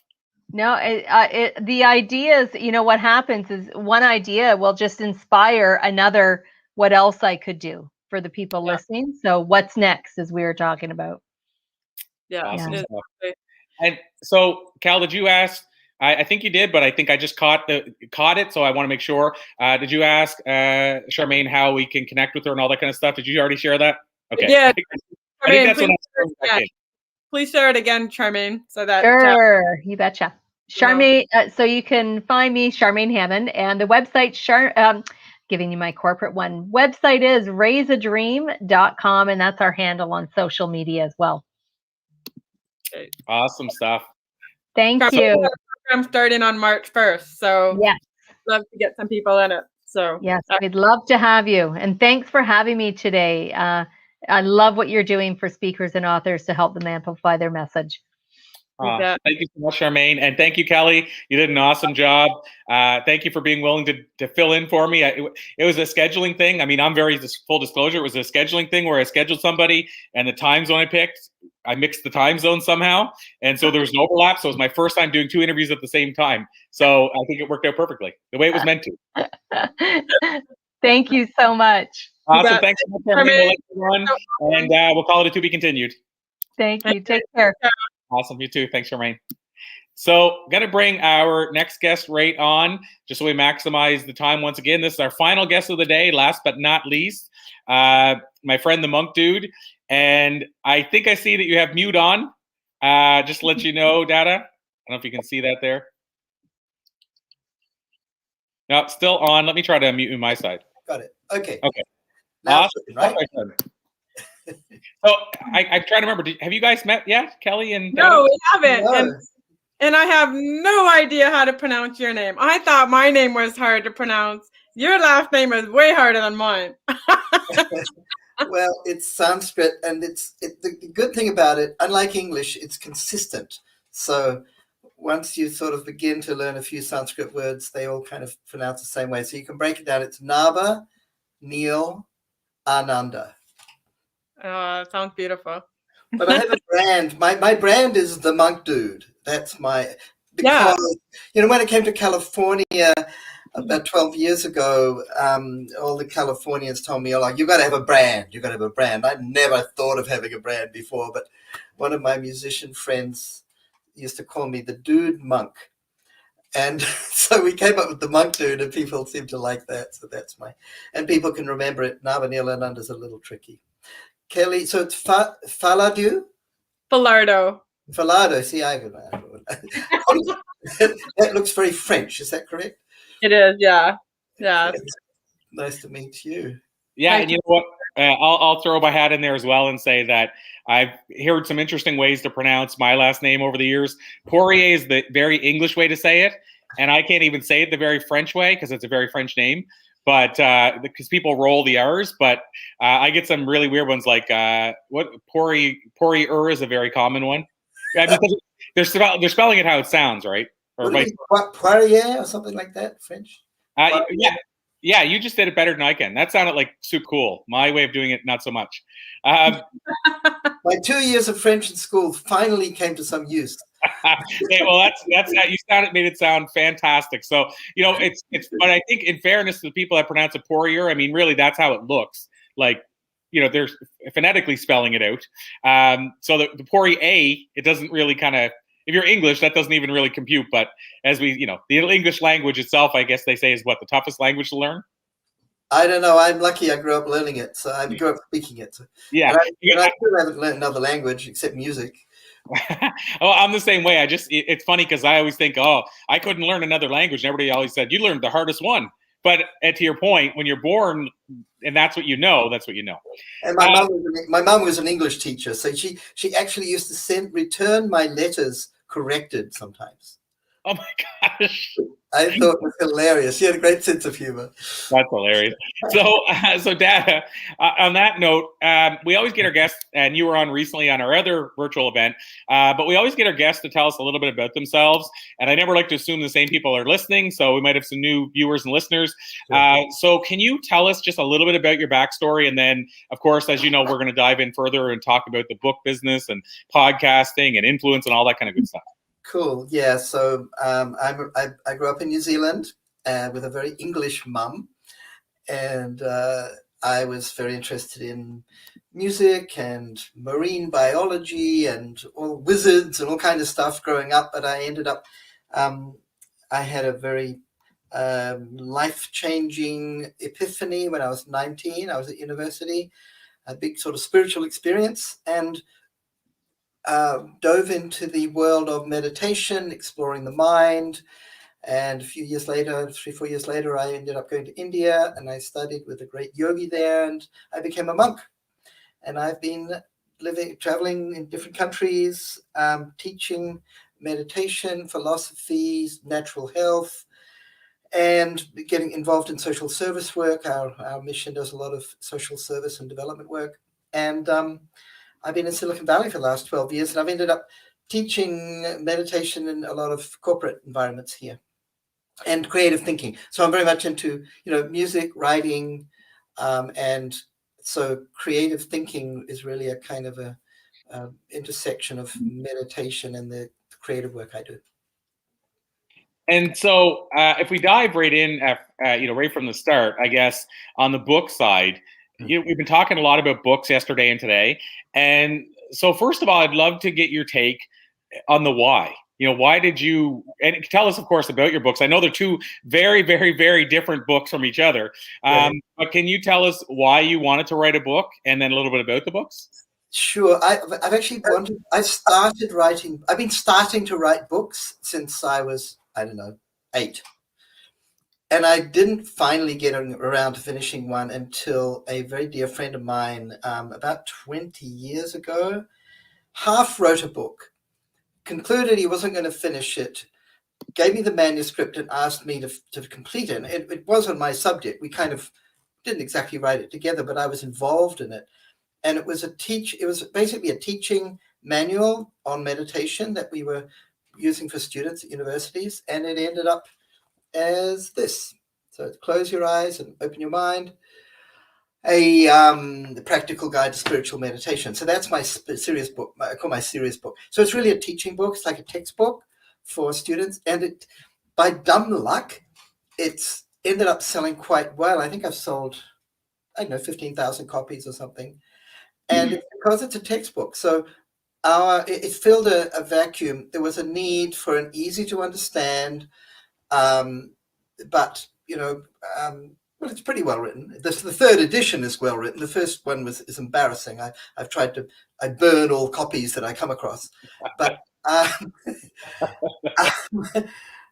and so it's been very useful for our teachers. So we have a network of teachers around the world. So they buy it, lots of 10 or 20 for their students. So that adds up, and it's now in 12 languages, which is another kind of perk of being part of a sort of international network of teachers. And so it's in all kind of, it's Romanian and I don't know. Now they've translated into Arabic, and I just released it as an audiobook. So that's the kind of the first book. But the one that I've been wanting to write since I was really young was the fantasy book, because I was a huge Tolkien devotee and still am, or the whole fantasy genre and science fiction to some degree. But I didn't get to that until, when did I publish this? 2015. But because I felt constrained. I didn't want to do another fantasy book that was just not as good as Tolkien. Which is like it's all you can do in fantasy, because nobody can write like Tolkien. And there are so many pale imitations of his masterpiece that I didn't want to do that. And so I finally found myself writing a comedy blog. And I realized, I can write funny. People liked it. And Lord of the Rings, for all its greatness, is not a funny book. I mean, there are 2 jokes in it, and neither of them are funny. So I thought, okay, I can do this, and I won't be trying to imitate Tolkien and doing something different. It's actually a different genre. So I wrote book 1 of what is supposed to be a 5-novel series called Real Dragons Don't Cry. And I have to say, writing this was some of the best fun I've ever had in my life. But it hasn't sold nearly as many as the Sensible book. And it's a comedy, a silly story about a vegetarian dragon. Well, he becomes vegetarian in the story. And he gives up eating princesses, bad habits like that. And it's about the search for the seed of a magical tree in the drowned ruins of Atlantis. And it's kind of got an alien in it, and it's a lot of fun. So I'm just curious, before we move away from what you just said, the dragon that becomes a vegetarian, what does he eat to live? Like grass? Is that? No. He eats vegetables. I mean, he eats forests and hedges, and drinks lakes, and then they give him a big a chocolate princess, a life-size chocolate princess for his birthday. So there's lots of variety in his diet. There are many interesting vegetarian foods. Well, as noted, when I said 2 very different books, I wasn't lying. They're totally, and it's interesting going from writing nonfiction to writing fiction. It's like a whole new learning path. So it's kind of like switching from classical music to jazz, and you have to learn a whole new style. So incredibly inefficient idea. It took me years to get my head around writing fictional fantasy, even though I'd already written another book. And so, I want to ask you, before we dive into some of the mechanics of writing the books, and of course, on the sales side, to talk for a second about that as well, does it bother you? Now, obviously, it sounds like the Dragon book is a passion project. Does it bother you in any way, shape, or form that it didn't sell as well? Like, were you disappointed, or was that just like, I don't care, this is a labor of love? I'm just curious how that impacted you. Oh, I'm going to write 4 more. So on one level, I really don't care. This is totally self-indulgent. My attitude was, if it sells lots of copies and they make a movie out of it, And I've had more than one director say this will make a great movie, but unfortunately those directors didn't have any money. But so yeah, I don't care. But of course, I'd love to sell lots of them, you know. And I've recorded an audio for that as well. I'm going to release that soon. But at some point shortly, I think I'll be able to hire a marketing manager to market my music. I've got like 8 albums of music that used to sell when people bought CDs. But I need someone who, they're not going to do it out of love. I need to pay someone to market my music and my books, and I think that'll get some sales. And I'll subsidize that through my corporate training work. Well, and I mean, I will say I don't know a lot. Like I know just basically what you told us about the Dragon book, and I'm going to order a copy, by the way. Oh, I'll give you one. I'll give you a signed copy. You're my friend.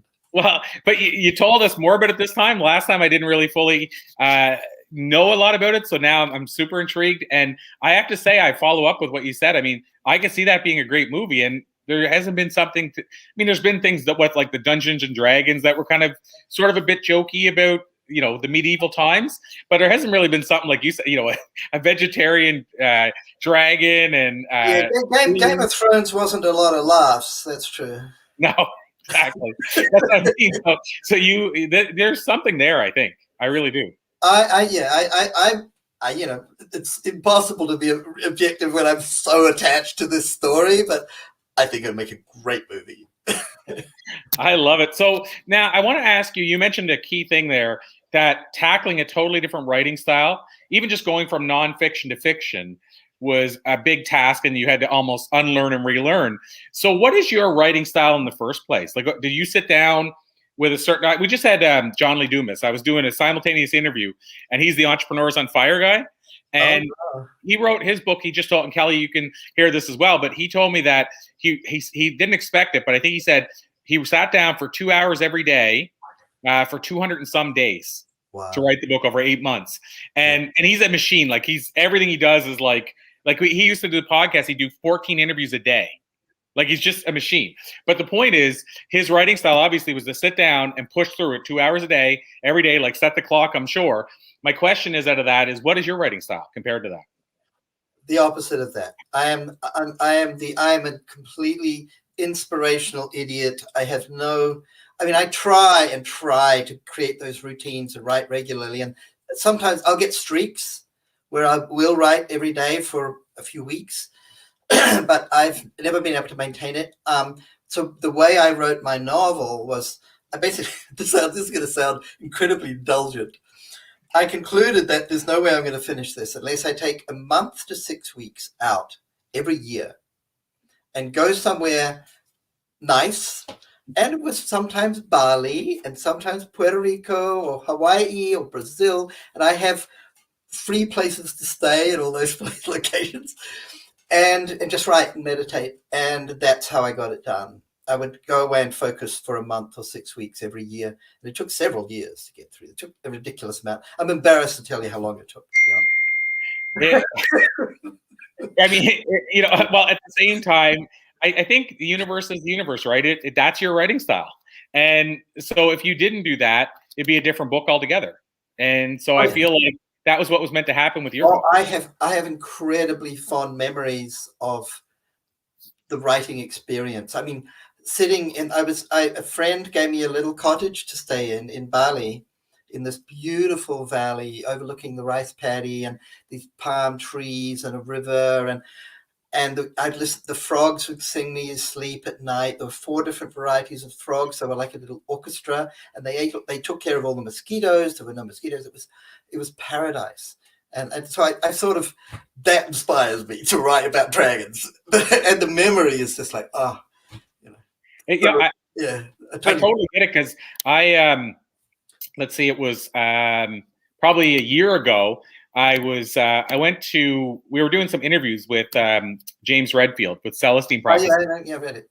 And I love the idea of writing in the energy where an epic book was written. So I was staying where he actually wrote the book, overlooking the lake. And so I'm like, every morning I'm bringing out my laptop typing because I'm like, I want to know the part of my book was written in the same space as such an epic book. And then so I carried that through because I went to Maine on a trip, and Stephen King, which blows my mind, but the gates to his place is open, like where he actually lives. When you go there. And so I don't know how far you're allowed to go in before somebody tackles you, but I basically went like about this far in, and I was on my phone typing onto the same book going, now some of my book was written in the same space that whatever. That's the great Stephen King. You want to be careful going into Stephen King's property. That guy's he's got a dark side. 100%.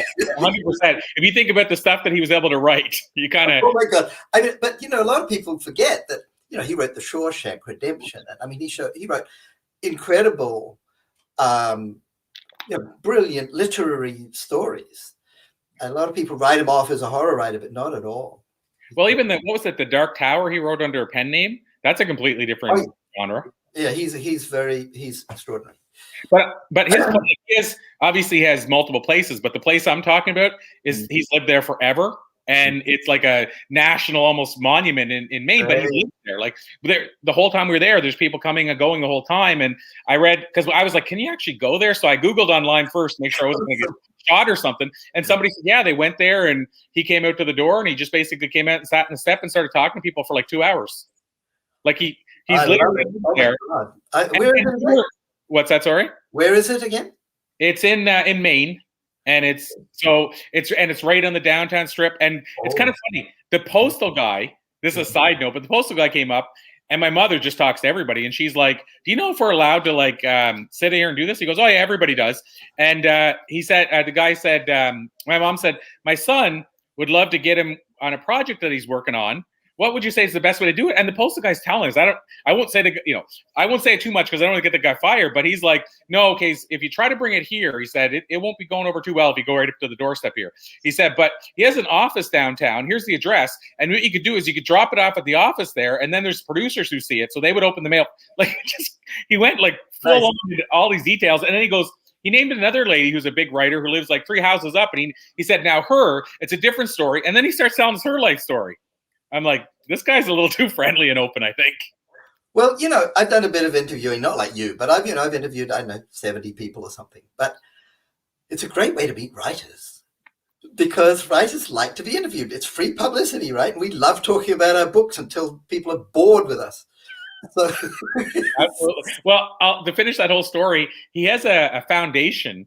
I found this out too from the mail guy. He has a foundation and it's an office. And so what we did is we went there and put the note inside my book. We put it inside the post, like the actual inside they had mail thing. We put it in there. So I at least know somebody from Stephen or his wife's foundation touched the book and looked and through it. Nothing happened from it, but it is what it is. But and to your point, and what made me think of it is I'll always have that memory, but also it still goes back to that point of I love the idea of writing in a certain energy. And when you're in Bali, that's a certain energy that you're not going to get writing in San Diego or San Francisco or wherever, right? Yeah, the environment is important to me, and but at the same time, I've written decent stuff in far less charming surroundings, Absolutely. Well, and who knows when inspiration strikes. Yeah. So having said that, I asked somebody yesterday about this. So I'm going to ask you the same question. And it was a fellow writer of music and books.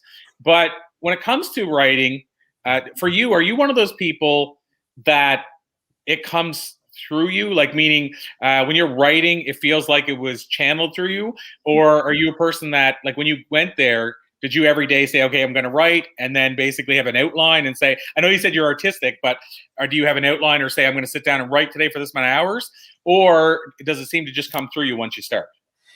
So, yeah, I have no shortage of ideas. When I sat down and actually tried to put this novel into some sort of a structure, I discovered that I had 2,000 pages of notes, right, of ideas. And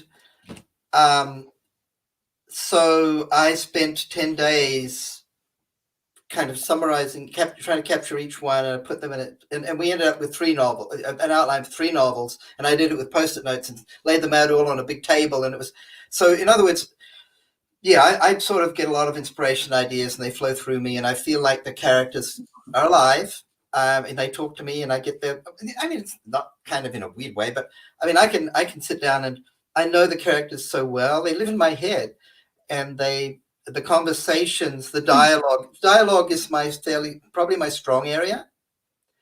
I mean, if you think of action, dialogue, description, that's in fiction, that's where those are the things you can do, right?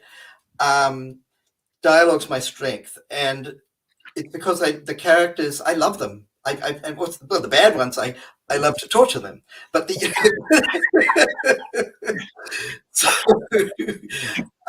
but I really, they're alive to me. It's really, really weird. It is getting weird. Okay, but I can write the dialogue. It comes out like a conversation by itself. For that part, absolutely, and some action scenes as well. The descriptive scenes more difficult for me. Yeah. Yeah, I was just curious because I know we all write different ways. I should say some of us write one way, some write another way, some write another way. And, for me, like when I think back to my last main book, which is the Book of Why, which we have your quote in, by the way, one of your insights in. But that book, when I wrote it, it was one of those books where I didn't really sit down with an outline, but I kind of just thought to myself, I want to show people how I found my purpose and then turn that into something. And Yeah. To your point, a lot of everything kind of just started flowing out, like you said about the characters talking for themselves. That's how my writing flows. But then I have to go back and pretty it up after that. I'm endless rewrites. Yeah, and that's what I mean. So, but I am one of those guys that just kind of sit down and then it comes out, and it's not always that it flows. Some days I'm not, it's just not a writing day. But I just thought I'd get your take on it. Well, for somebody like me, and I think a lot of writers, I'm starting to speak with an American accent. And I live in fear of getting an American accent. Who was it? Well, this quote has been attributed to multiple people, but I think, the one I had heard from is Somerset Maugham, and he said, I only write when I'm inspired. Fortunately, I'm inspired at 9 o'clock every morning. So honestly, and it's so telling. And for me, it's like if I sit down and start writing in the beginning, maybe I won't feel it, and then after a while the flow comes. That's pretty much guaranteed for me, at least. Yeah, it's funny because I think I shy away from saying that almost every time when I actually sit down to write, that the flow eventually starts, or sometimes it's immediate. That's, I guess, what I meant. Like sometimes it's not immediate, but it will start. I'm always scared to get writer's block, so I'm scared to jinx myself. But the truth is, I've never pushed the computer away and said, I don't know why I can't write today. The only thing I've noticed is there's some days it's a little harder to get the flow started. Other days the flow just starts. But I've never had the time where I sat down, even with music, and didn't come up with something. On the music side, I have had times where I sat down to write and it was crap, but I still was able to write a song. So I've never had a time where I sat down and nothing came. Who was it? This great writer, he said basically all first drafts are crap. I believe that. A great American writer. What's his name? Anyway, yeah. You don't expect your first draft to be, any glowing prose. It's a first draft. It's there to be edited. Yeah, I think that's an important note. And Kelly, I want to switch it over to you to let you tackle a question or two here. But I think that's an important note you just made, Dada, and it's important for people to hear, because I feel a lot of people going into writing and go, well, I could never be insert name here. And, when I think back to, I mentioned James Redfield earlier. I mean, Celestine is a classic, sold almost, I think it's over 30 million copies now, but let's just say conservatively it's over 25 million, because even on Wikipedia, the publisher said 25. And there's copies not accounted for. And that doesn't include who read it at a library or bookstore. So, we're talking probably 50, 60 million copies. And yet we had James on. Kelly, you must remember this probably. We had James on talking about writing it. He said the first draft, I mean, he got a group of 50 people to reread it over and over again and tell him. Now, in his case, he wanted to know why they weren't turning the page. So this is after he probably went through 50 rewrites. Then he got 50 people to tell him this isn't working. You need to change this. And I think it took him almost a year to finally get to all 50 of those people. Every page was a page turner. My point is, this is a classic example where he didn't go with the first draft. He had how many rewrites and then still had 50 people help him construct it. And I bet you if you go through The Alchemist, I'm sure Paulo Coelho would tell you it wasn't the first draft that went to the publisher. And so it's important that we mention this so that people say, whether I will become a Hemingway or whoever, it's still important. It was Hemingway who said the thing about first drafts. Oh, was it? Okay, yeah. There you go. And the point is, it's not whether or not you become them. You may or may not become that writer, but you still become a better writer than you are today by working it over and over again. But I think a lot of people quit because they think they see the finished product and then they try to start there. And Kelly, was it yesterday we talked about that, or did you mention that? But somebody said, yeah, it was you, Kelly. It said, don't compare your beginning to my middle. Yeah, Rachel Hollis has a quote in one of her books that says, don't compare your beginning with my middle. And it makes perfect sense. And it'll be like saying, don't compare, your beginning with Stephen King's current stuff, or Hemingway's. I mean, so who's to say? You may be the next Hemingway. Nobody knows. But one thing's for sure, if you don't start, it won't happen. And so, I just want to, I love that you said that about the fact that the first draft is, and we both kind of talked about it, but the first draft, even if it doesn't look great, it can become much better. Yeah. I think it's more important that you have creative and you can come up with the idea than it is that you're a masterful writer right out of the gate. I don't think anyone is. When you say, Mozart and Shakespeare, and that's it. That's the end of the list. So Kelly, like I said, I've been stealing all the thunder here, so I want to give you a chance to ask Dada any questions you want. And I will say thank you so much as well, Dada, because we've been focused, you and I, mostly on the artistic and writing side, and Kelly would probably agree we don't focus on that enough. We talk a lot about the marketing of books, but not as much about how you write them and the process and all that. So I'm glad we're going there as well. But Kelly, I want to let you jump in as well. Yeah, no, exactly. I totally agree with you, Corey. Like yesterday was a big focus on publishing versus traditional publishing and what method is the best way for people to go. And then today was a lot about book marketing, and then you with about the book writing, which I think is so important, right? Because a lot of times I get people that come to me and they say, well, who am I to write a book? Like, who's going to listen to me, right? And a lot of times I say to them, because you lived through it, right? That's why you're the right person to write this book. Right. So I'd love your take on that, with people who think that they're not the right person to write the book. Well, somebody famously said everybody has a book inside them. Totally. I think that's a beautiful concept. I come back to that repeatedly because everybody, you think about the world that we share, okay? It's got books and things and planes and cars and, houses in it. But each of us has this entire internal world, and they're all different. And there's a story inside every one of those. Huge story. So I think everyone potentially has a book inside them, absolutely. And it comes out in different ways. Some people, I know busy people who are not going to learn how to write really well, and they get a ghostwriter because they have a story. And the ghostwriter does this great job of crafting it with them. And I was reading something recently, it'll probably come to mind, where the author actually highlights the ghostwriter in a way. It's a book on the future, on basically cutting edge medicine, and by a Harvard professor from Australia. But he introduces the ghostwriter. I'm listening to the audiobook, and he actually co-presents the book with the ghostwriter, which I think is fantastic, because then he's no longer a ghostwriter. He's getting credit. It's just so respectful. And he talks about their process in the beginning, how they would, the ghostwriter would interview him, and then you would get a number of emails and have to respond, and then they'd have another conversation a couple of weeks later. And it was really, really nice to see their co-creation process. So you don't even have to think, oh, I can't write a book, or I don't have the time, or I don't have the discipline, or I just don't have the language skills, or maybe English is my second language.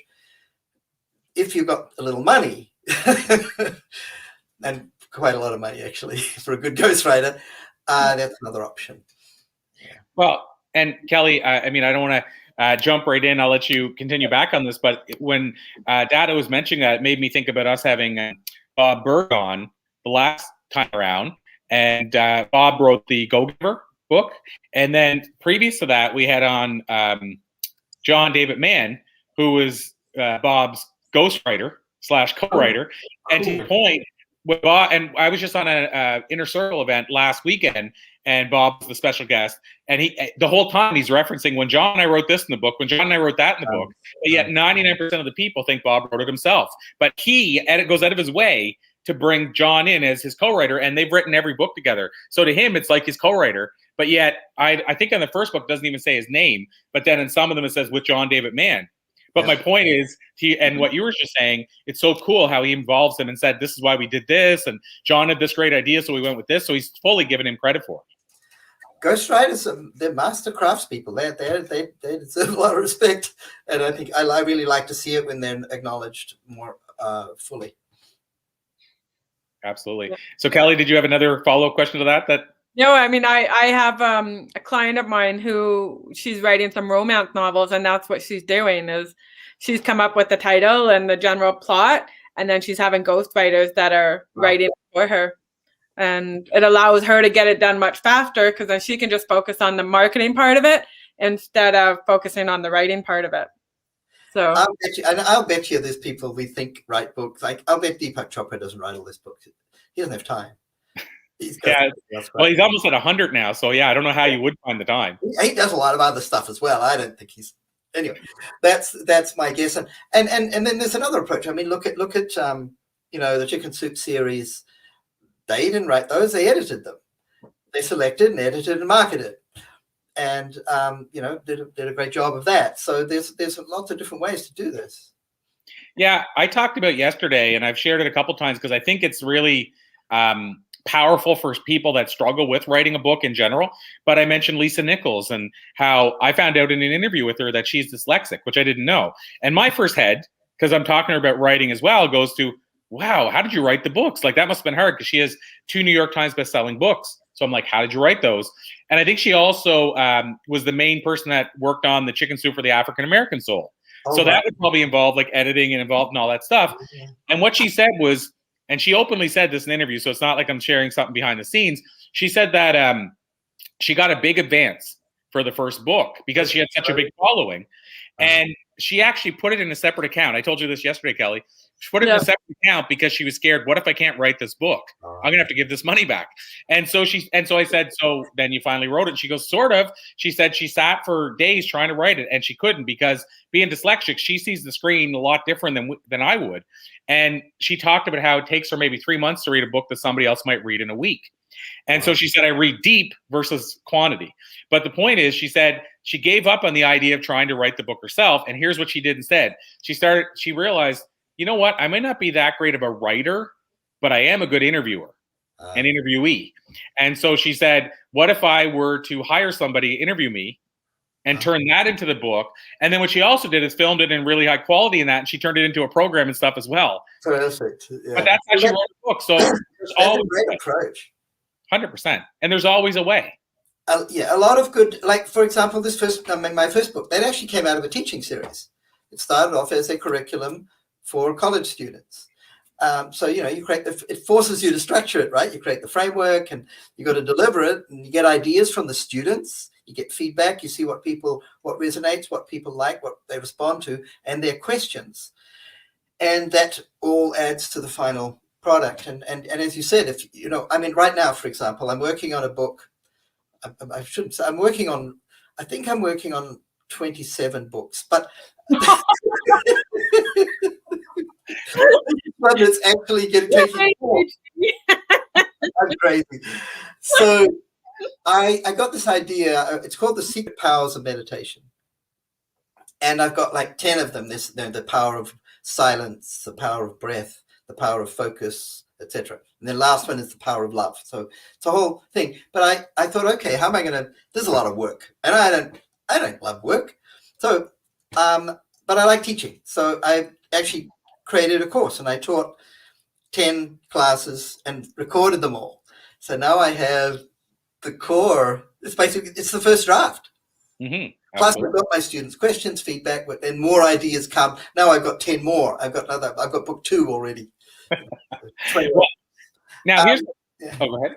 But I've got the video series, which could be edited, or I could reteach it. And then you've got, the book in it. Nowadays, of course, a book is not just a book. I know you talk about this. It's an audio book. It's a video series. It's a teaching thing. It can be an online course. Yeah. So now, I guess the question on when you just said about that one that you put together, this is something else I'm always curious about. But will you now that you have the 10, let's say, parts of the book essentially on the draft, will you now do the writing of that yourself, or with this case here, will you just get it transcribed and then work on the writing? I'll get it transcribed and start editing it. I'll write it myself. I was just curious because I would feel something like that, instead of you having to take all that, the 10 things and structure that into the writing, it would be a lot easier if you transcribe it, like you said, but then you flush it out from there. Yeah. It really, I will treat it as the first draft. And of course, through the teaching process, the ideas evolve tremendously, right? I mean, and of course, I have this problem that a book is never finished.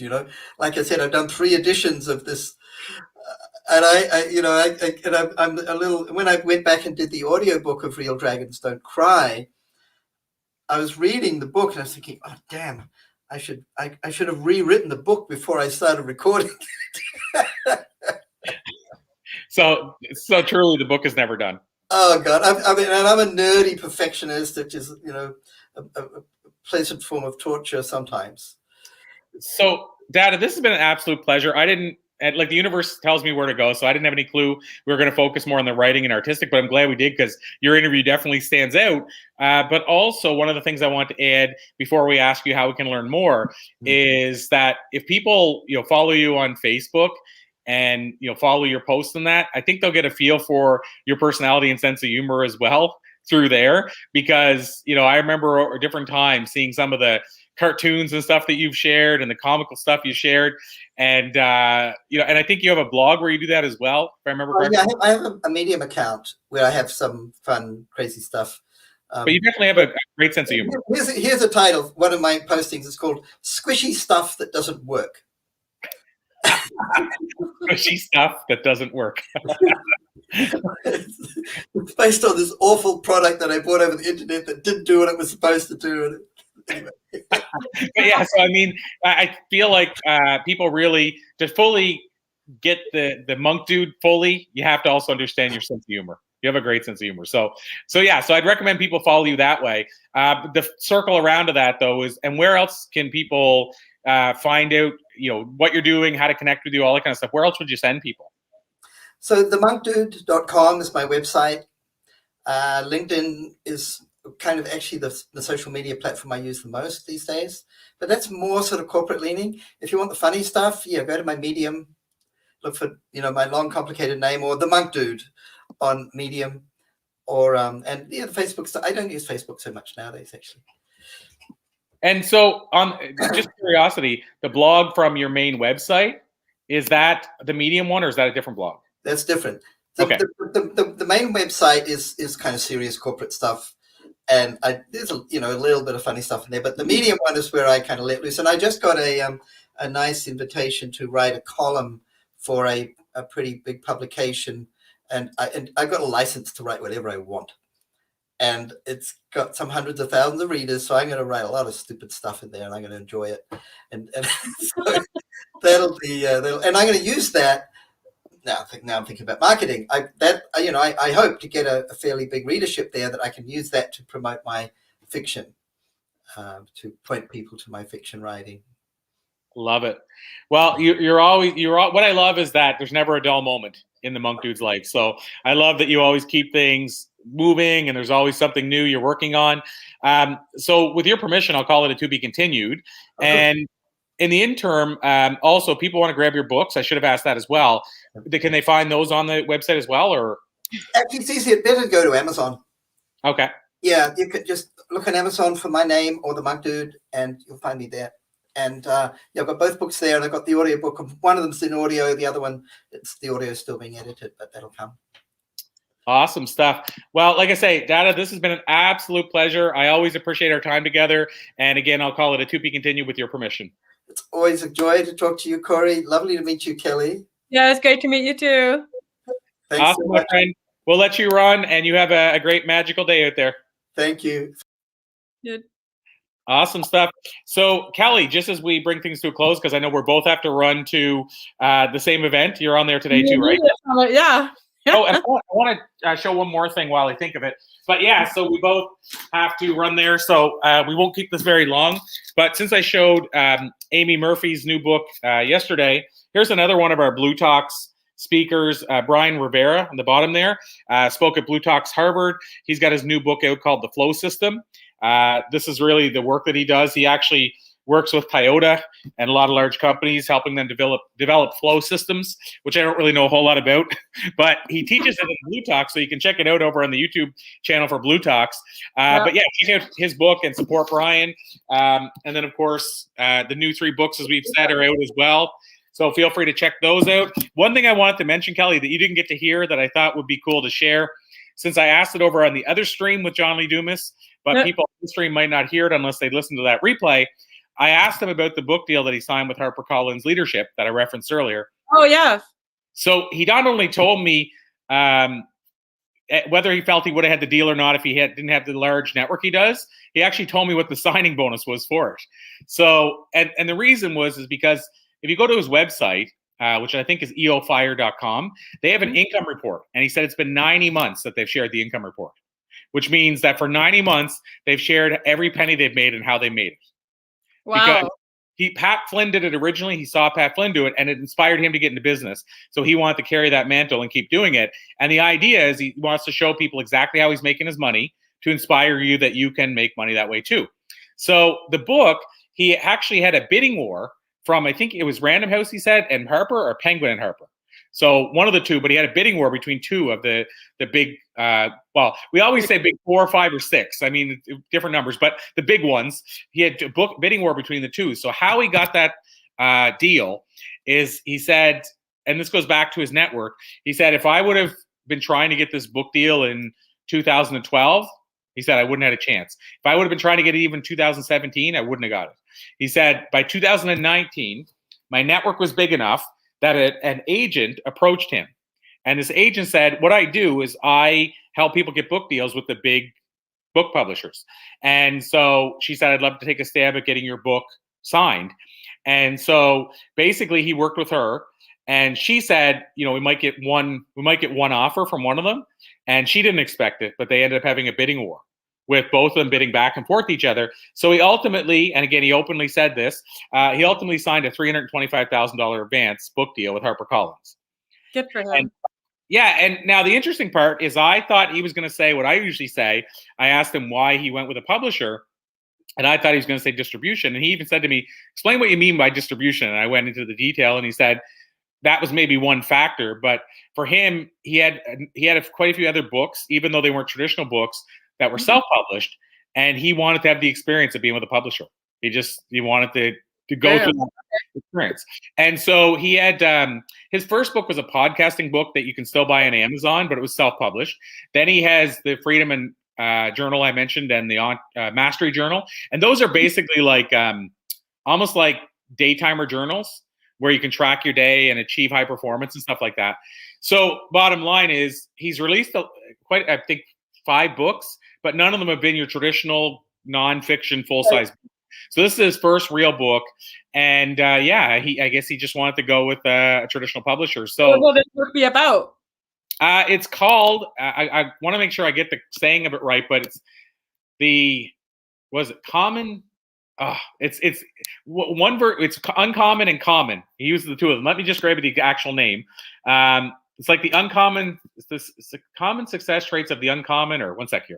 Okay. It makes sense once you hear it, and I had it memorized, or I had it in my memory bank earlier today, and then it just left me, so I want to make sure I get it properly. But the book itself, like I said, he openly said that he wouldn't have got that deal. He pretty much knows for certain, even 3 years ago. There we go. It's the where are we at? There we go. The Common Path to Uncommon Success. Oh, cool. So, because he's interviewed so many people similar to me, what he's basically saying is, here's how I take it is, here's the path that these thought leaders have in common and how they did it, but what they've done as far as success is very uncommon. Right. Almost like what the timeless secrets of influential leaders. It's timeless secrets because most people don't do them, but Right. they almost always work. Right. So I think it's sort of a similar premise. And so it's based on 3,000 interviews that he's done from his show and what have you.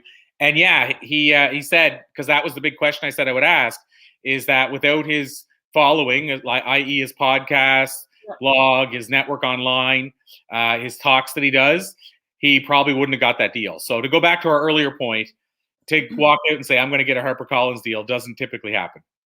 Right. Yeah, it takes a lot more work than people think, than just a good book idea. Because I have so many people all the time that approach me and say, well, I'm just going to go to a publisher and I'm going to pitch them. Well, they don't even say I'm going to pitch. They just say, I'm going to go to the publisher, see what they say, then maybe I'll come back to you. Right. And they don't understand the work that it really takes. It's not just where they'll say, my story is a really good story. So, it should be a book. And I get it, The sad part is a lot of people have a great story, and they truthfully do. That's kind of part of the issue, right? There's too many great stories, and yet great stories don't get noticed sometimes unless you have a way to amplify them. And so the publisher cares about how are you going to amplify that story to get it in front of people. And again, he just happens to have that big network. $325,000 advance deal is very rare these days.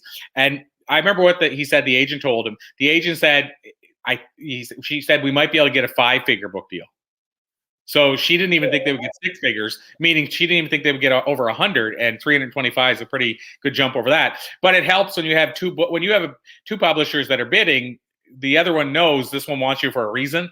So it depends, when are they going to give out? And they must have gave out at 325. So it's almost like, an auction, right? Back and forth. And then eventually one says, okay, well, you've hit the limit, we're willing to go. And that's a pretty good test to the size of his network and community when the limit was 325,000, because that's much higher than most. Yeah, that's fabulous. Good for him.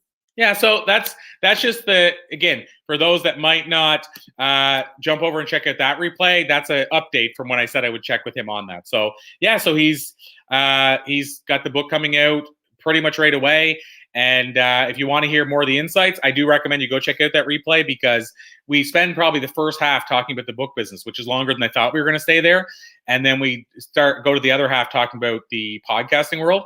I'll give you one big tip to want to make people go find out more is I asked him, because it was questions that were submitted to me. I said, what's the number one big secret of crushing it in the podcasting world? And I said, that's not fair, because, I know there's so many things involved in the answer. He said, no, there's one secret. I'm going to tell you the one secret.